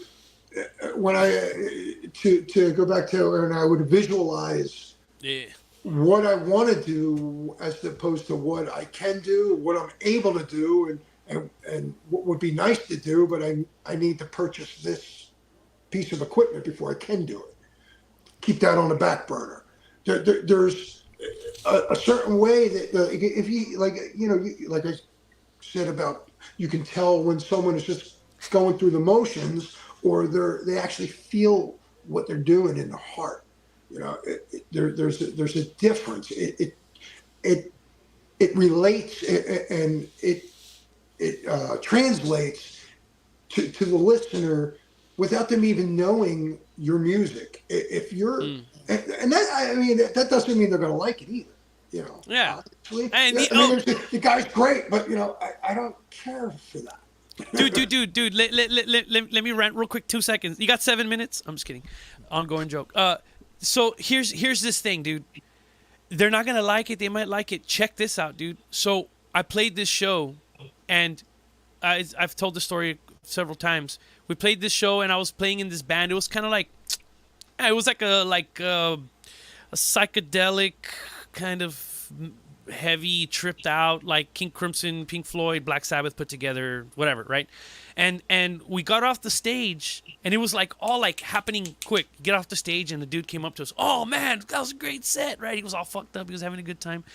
Totally cool set, man. I fucking loved you, dude. And you know why I like you guys? You guys remind me of the band Sleep. I love the band Sleep, dude. Y'all fucking roll. And we looked at each other. We don't like, we're kind of like, whatever on the band Sleep, right? But this guy, hey, it's his thing. He's like, I love Sleep. You guys remind me of Sleep. I love you guys. Oh, and right as he was saying that, there was there was a chick in the back, and she was like, hey, Franco, calling the main guy in the band, right? Franco, come here. So, oh, thanks, buddy. We shake his hand, appreciate it. Walk past him. In this real-time thing, she's like, come here. My husband's over here. I want him to introduce you. So we go to the table where they were sitting, and there's the husband sitting there, right? And he goes, guys, I love the all set. You know what I like about you guys? I fucking like that you guys don't sound like Sleep. I fucking hate Sleep. And you all don't sound like Sleep at all. And I love that. And we looked at each other and just started laughing. In the span of 10 seconds, one guy goes, I love you because you remind me of Sleep. While the back of the room, the guy goes, I love you because you don't sound like Sleep. The moral of the story is they liked it. Yeah. The reasons were beyond our control. Dude, our intent had nothing to do with that fucking band, dude. Yeah. But yet somehow these people, beyond our control, liked us for their own reasons that we are like, oh, that's why you like us? Okay. And that's kind of like a positive thing because people like, oh, well, you can't please everybody. And that's a fact that we agree and we have to accept. But even if you do please them, you're still not going to please them for the reasons that you want to please them for. So what do? You have no control. You just do you. Yep. And let it happen. And right here, I have this comment held up here. That's a really good comment. Having friends in the band, they'll tell you that part ain't it, and you see it. That's that creative process. With your buddies in the room. It's hard, man. It's hard. Craig. I mean, when we were doing the Vile Beast of Abomination, when we were writing all them songs back in Holmesburg, that studio, and then we went to Lance's.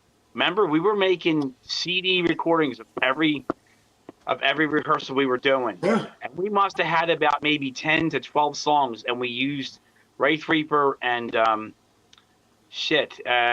forget the other song I did. With that well, the other two songs that got put on Vile Beast, I can't remember the fucking title. Chris. Oops. But anyway, we had, like you were saying about parts, that we did that so much, even when we were doing that at Annie's apartment back in '90, and we only came up with 5 songs, but we must have had a dozen. And we had, remember we had that song, The Burning, and we never used that. There was a song, The Burning. Alex came up with this riff, and he was just playing it. I said, Alex, keep playing it. And then, and you were sitting there, you're tapping, and you were like, wait a minute. You started playing the song just exactly as you described it. So it's nice that the mind frame still stays the same, and that's how that's the nice thing, because we did get to make those 3 songs, man. But we probably could have did an album's worth, because we did have a lot written back in those days. I got lyrics sitting in the copybook somewhere for shit that we never got to put music to back in 1990. But yeah, it's great. I mean, that is, man. Being in a room and being able to create again, the 4 of us, was a nice thing. And I'm glad we at least got 2 new songs. Oh, Creator Chaos. Yeah, thank you. I saw Roy put it up. Thanks, Roy. He put the goddamn mouth. He had to look it up too. He had to look it up too. He Googled it. You know what it is? I'm so wrapped up in doing new Bloodstorm songs now. My head is swimming in the sauce of all these other lyrics I've been doing. So I'm like, what was the title again? Now here's a little side note. That Goreaphobia stuff, that was done with a Pearl kit. Oh shit! That was a Pearl kit, and I had a piccolo snare on that. I've seen. Oh fuck! I think I have a picture of that. I was wondering what that was. There's a That was little. a Pearl, There's a a little free shallow floater. snare. It was a Yeah. Pearl free floating snare or something like that. Okay, watch. Is it this one right here? No. Oh that- no! that- Shit, no! That's the sonar. That's the sonar. Yep. Hold on, man. Nah, dude. No, I saw. Maybe I Hey, didn't Craig. save it. Remember when we played this show Wrong in one. Ann's house, and I called you the Cannibal Witch Doctor? Fuck, it's not there. Do you remember that? I introduced you as the Cannibal Witch Doctor. Yeah. It's very We were long thinking time about ago. making that stick for you. Hey, while All JD's the looking shit for we were that trying to come photo, up with, you know, What's up? and you were just hold sitting there on. like, yeah. While JD's looking for that photo, I was gonna ask how you said, and then Chris makes this point all the time too, and I agree with it about how you can't actually come up with like creative things if you're not in a. I mean, you can, but it's a lot more organic if you're in a room with 3-4 other people jamming or whatever. True. Was there ever a part? Is there any specific song that you've written that you created something like accidentally and that just yeah. became part of a song that Yep, people I love? can- Yeah, well, yeah, I was telling JD earlier that in Away from God, on Here and After, there was a riff that went into there was a riff, then there was a rest, and then the next riff began, and it just didn't like for me. I wasn't like I don't know. It's just something like my spidey senses or whatever was going on. I don't know. it just didn't flow, and I said, look, when you hit that last chord on that riff, you start. I said, if it's possible, I don't know, because when one chord's hit and the other one's hit, I don't know if they're in the same key, whatever, if it's going to work. But it worked out where when the one riff ended, instead of pausing or resting, the next riff begins. And in context, with everything that was going on with the drums, it just gave like it just kind of was like before your ears, like going back and forth. So that is something that was unexpected for me. Like just thinking like this will flow better if we do it like this. But then when I heard it back, I was like, whoa, this is like. Oops, we wrote something cool. Yeah, I'm listening to something, but what I heard is now doing something else. Like it's hard to describe. It's just going from one thing to the next simultaneously. It was an audio pleasure for me. Yeah. How about you, Chris? I completely understand. Organ Donor was an accident. Right in Organ Donor, that was an accident riff. I was going, and we were just messing around. And the next thing you know, Craig said, yeah, keep playing that. And Craig goes, playing backwards. Thing. Right. Remember, because one of the things I liked about that riff in Organ Donor is like, it's like, yeah, I mean, yeah, we call it backwards because the first motion is going back. If you think about it, it's the reverse of the beginning riff of Toxic Decay. It's like that. Think of playing Toxic Decay backwards. Right. Interesting. The beginning of it.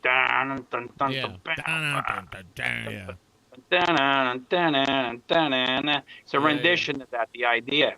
So Craig said, yeah, keep doing it. And the thing I always liked about Craig's drumming is he has a swing beat to it, like Reed St. Mark. And also, Craig, I know you were a big... Oops. We had talked about that a couple times, Mickey D. How much you were always advocating for Mickey D. Mickey D, Kim Rose, Dave Lombardo, John Bonham. But you had a swing to you, which I was always thought it was great too. But you had the rawness of Abaddon from Venom, and that's why I like the right lyrically the way I wrote too. I used to like to show them to you because you had the mindset of horror and gore and supernatural and all the things satanic or occult. You were the only other person with me that. You would at least, if I showed you, you would at least get the rough idea of what I was doing, and I would bank everything extra off of that. I would bang it off of you, like, what do you think, Craig? And you would just, read it, and you would add this or that, and you were saying, I'm like, okay, cool. So you kind of helped reinforce some of my lyrical writing after I had about 75% of the lyrics, you were the one I don't know if you remember any of this. I used to show you them in Henny's apartment. Like, what do you think, man? What do you think? Because nothing against Alex or Henny, but they didn't get it. You were the only person that got it. You know what I mean? Because you were the only one interested. Although you were the only other one interested in that aspect than me. Well, yeah, you came up with something. Not even the right album. Don't bend it. You were creating words. You were like adding to the English language. I was trying to, yeah. And I learned that from Carnivore and from Necrophagia. They were my two big things that were structured enough. I love Pete Steele's lyrics. He was a wordsmith, and I like Killjoy's horror lyrics for Season of the Dead. The two of them together, for me, combined with Celtic Frost and Necrovore and early Morbid Angel, Nocturnus, all that. I was like, I want to put the occult aspect into that and that. So I was trying, but I used to bang them off of you because you were the only other person that would at least kind of understand where I was coming from. No, you know what, Chris? The drummer kind of should do that. Like, as a creative riffer, the riffer should go like, okay, I have this melody, but like you could easily just play a different beat on the same riff, and now the riff feels totally different. It's like one time Noelia and I were working on a song on a previous album, and she did this riff that was like, gun, gun, gun. It kind of felt black metal, but then I just said, I put that disco beat with the 4 on the floor on the hats, do ta, and now it felt like fucking Merciful Fate. It's like, oh shit, do that riff while I do that. I straight up play Merciful Fate drumming on that, and it like, whoa, and we both kind of accidentally discovered this like. This intent on the riff, this application with the different drumming that was unexpected, bang, something fresh hit us both. Those are those cool little accidents, man. It's badass. Yeah. JD, did you ask about working with Harris Johns? If you did, never mind. No, please. Any memories of working with Harris Johns since he had done Sodom and all that? Did he have any input, or was it just he just recorded or anything? Yeah.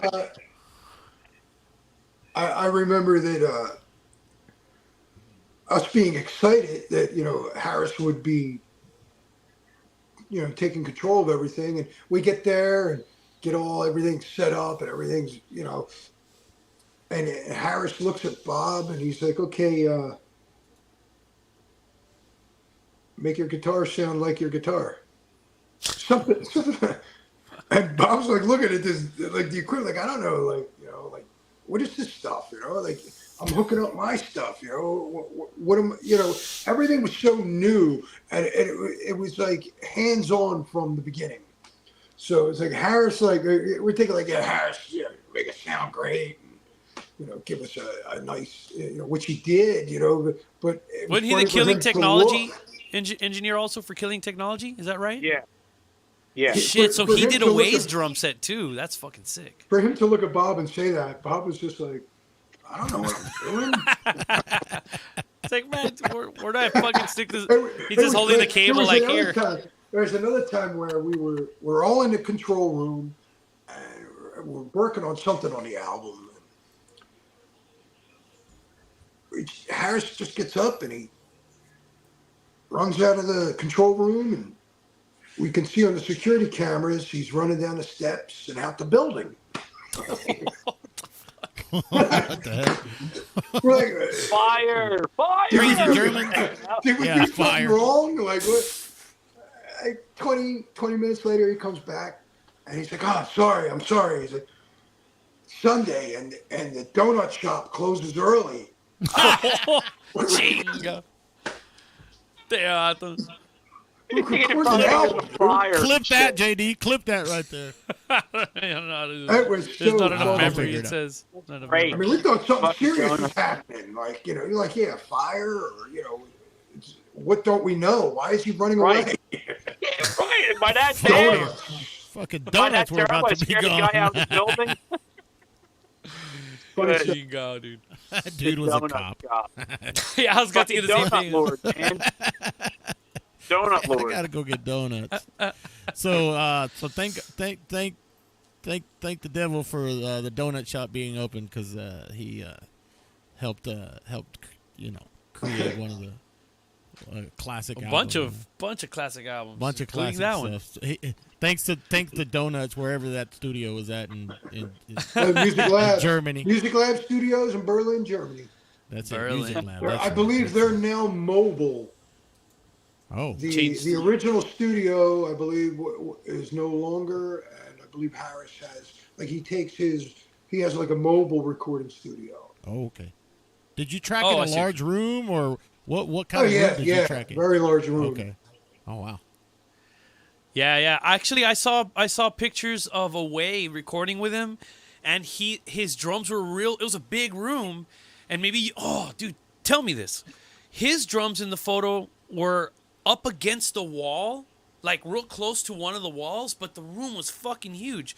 I would have imagined he'd be dead center in the room to get like the whole ambiance, but for some reason he's like put the drums close to a wall, yet it's a big ass empty room. I mean, do you remember how they did that with your drums?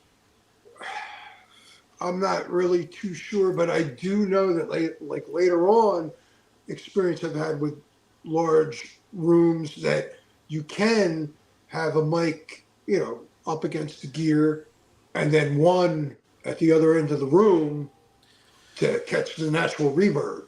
Yeah. So, I mean, to be in the center of the room, that would be like a 360. Oh, you know what? Yeah.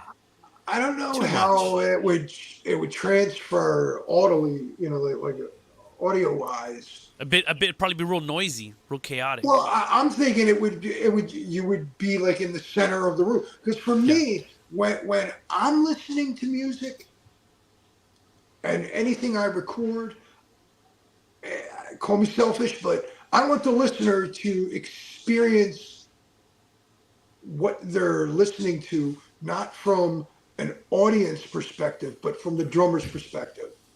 And right. I want you to be in like what I call the driver's seat for me. So if you can think back if you've ever listened to music on headphones when you're younger, and it kind of takes you off in a little, takes you off on a little journey, a musical journey, to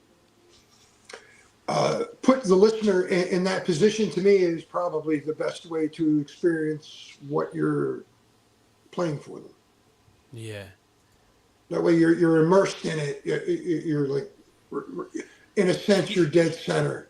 Yeah, like you don't want it. Yeah. You want there to be a depth, not just like in the middle of it. You kind of want there to be like something here and then something here and then something here, so that you feel like you're like immersed in the audio picture of it all. So but you want to have that. Again, I want the listener to hear it from the drummer's perspective. So on a stage. I see. Yeah. Like you're behind everybody. Yeah. Everything's laid out before you, and you're just kind of watching it all play out. Interesting. Yeah, that's kind of what people are doing. I've never really thought of it in that perspective, because it's always like the vocals and the drums, and then everything else kind of blends, like it's weaved into it. And that's like, you're sitting on the drum roll. It comes down to the way the recordings transferred to the listener, where I've heard recordings where I hear it from, and I guess it may make sense because you're an audience member, that when you go see a band live, you hear it that way. Yeah. But again, I want the listener to hear it from the drummer's perspective, where if they're right-handed, the ride is on this side. Yeah. Everything is going to be like as if you're behind the drum kit playing. Oh, yeah. The tom is going to be over here to your left, if you're right-handed, or vice versa, as opposed to being from the audience perspective and hearing the first mount of tom on your right. Yeah. The floor. You know what I'm saying? Yeah. Instead of having the hi-hats on the other ear. Yeah, that shit's weird. You know what I mean? Yeah. I mean, it's just a preference of mine, Yeah. I'm making notes. Francisco, make notes. We're putting the drums. We're working on some shit. It's product of something I record. I don't want to hear it from the audience's perspective. I want to hear it from how I heard it when I tracked it. Yeah. Right. Yeah, that makes sense. No, it's cool. And it gives the listener the ability to say if they go that far with headphones and isolate themselves and just really get into the song, they can immerse themselves in. And hey, I may be onto something. If there's a way maybe to through listening, get it from the perspective of a guitar player. You know, I mean, maybe that's the future of music, where you can customize how you want to hear it. Oh shit, I get you. Yeah. Patent pending. You heard it here first. That's a jamming out all badass exclusive. So so you can get the well, no, that's cool though. You can get like the you can get 4 versions. You can get the drummer's version, the guitar player, the bass player. You know, everybody's perspective on one album. I know there's video like that though. I think Frank Zappa, Dweezil Zappa, I think did that. One of the concerts where you could like put the button and like switch across to different sides of the stage and shit. Pretty rad. Well, guys, okay, so you know we can be here forever. You know, I mean this is our lives, guys. You know, ain't no fucking posers here. You know what I'm saying? This is what we do. We sleep this, we eat this, you know. And Chris, thank you for jumping in at the last minute, dude. It was Craig. I missed him. Good to see you. Good to see you, man. Good to see you, old buddy. You're still my cannibal witch doctor, Craig. and you know, everybody Thanks in the for chat. all your years. Everybody in the chat, let's also give a round of applause to Francisco. Yay! Thank you for letting us Hey, fucking boss. gather here. The JOABA. Keep going, boss. Bringing us all together, Well, dude. See you Wednesday night, boss. I'm happy just seeing fucking Craig and Chris kind of interact. I don't know when the last time you guys actually had any kind of conversation. Craig's fun. I love being around Craig, man. Well, I know that, but Always it's cool that we were able that you know we were able to do that. Craig was always good for laughing. I loved it. Cool. All those rehearsals riding on the train downtown with you, me, you, and Alec. You were just teasing the living shit out of him. And also, Craig, I like I said, dude, I just turned 41 this year. I've been jamming out into death metal like 13, 14 years old. And you're one of the first, when I had like 10 CDs, you know, before I had like the whole room filled with CDs and I was a little kid, I started with like 10 CDs. And your shit was one of the first.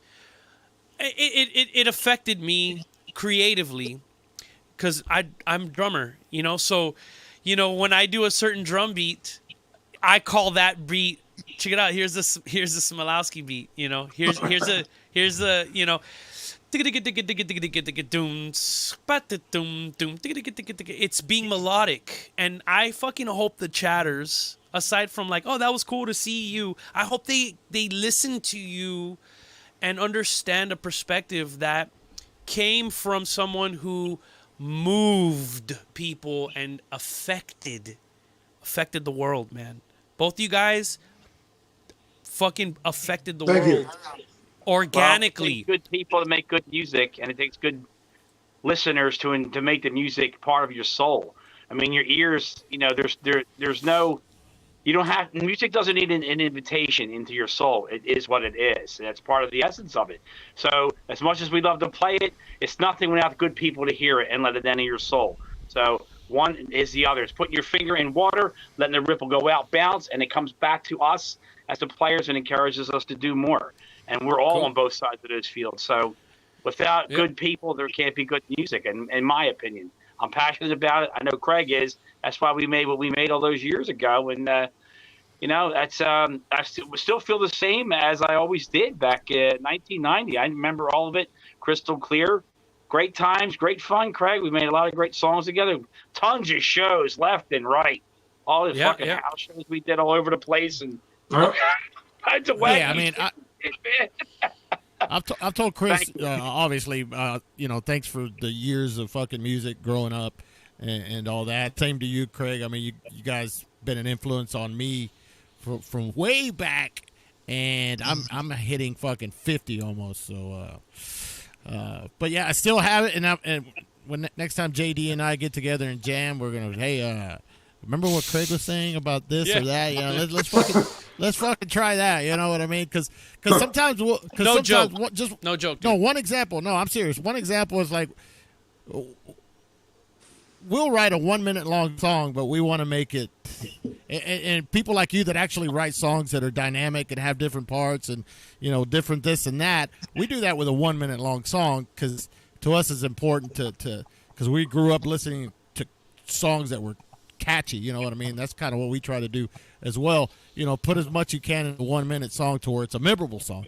A memorable song is better than a fucking, you know, a song that's super technical and, you know, it's all about having a song that's memorable, and we try to do that.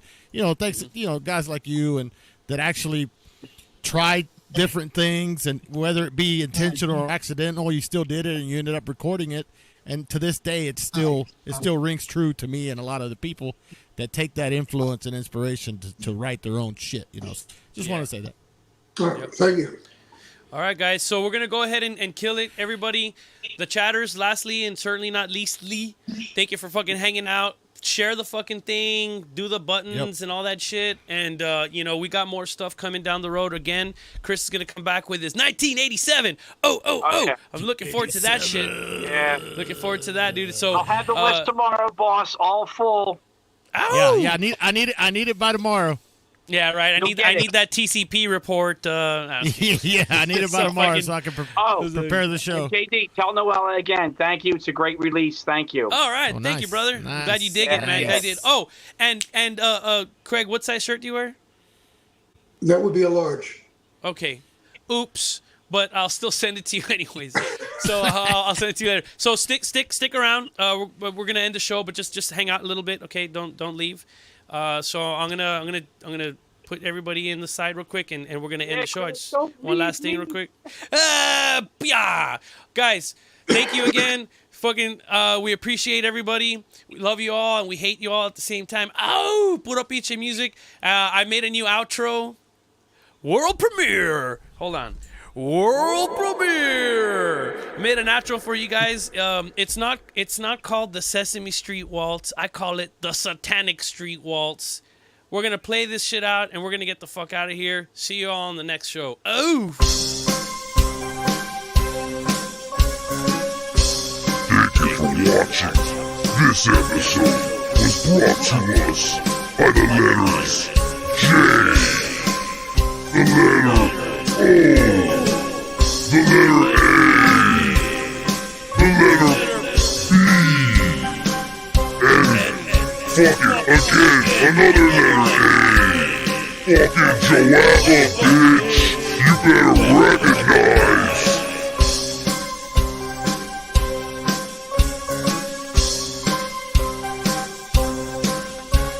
Funding for this program was brought in part by the poser-crushing broadcast network, via public streaming stations, and their contributors.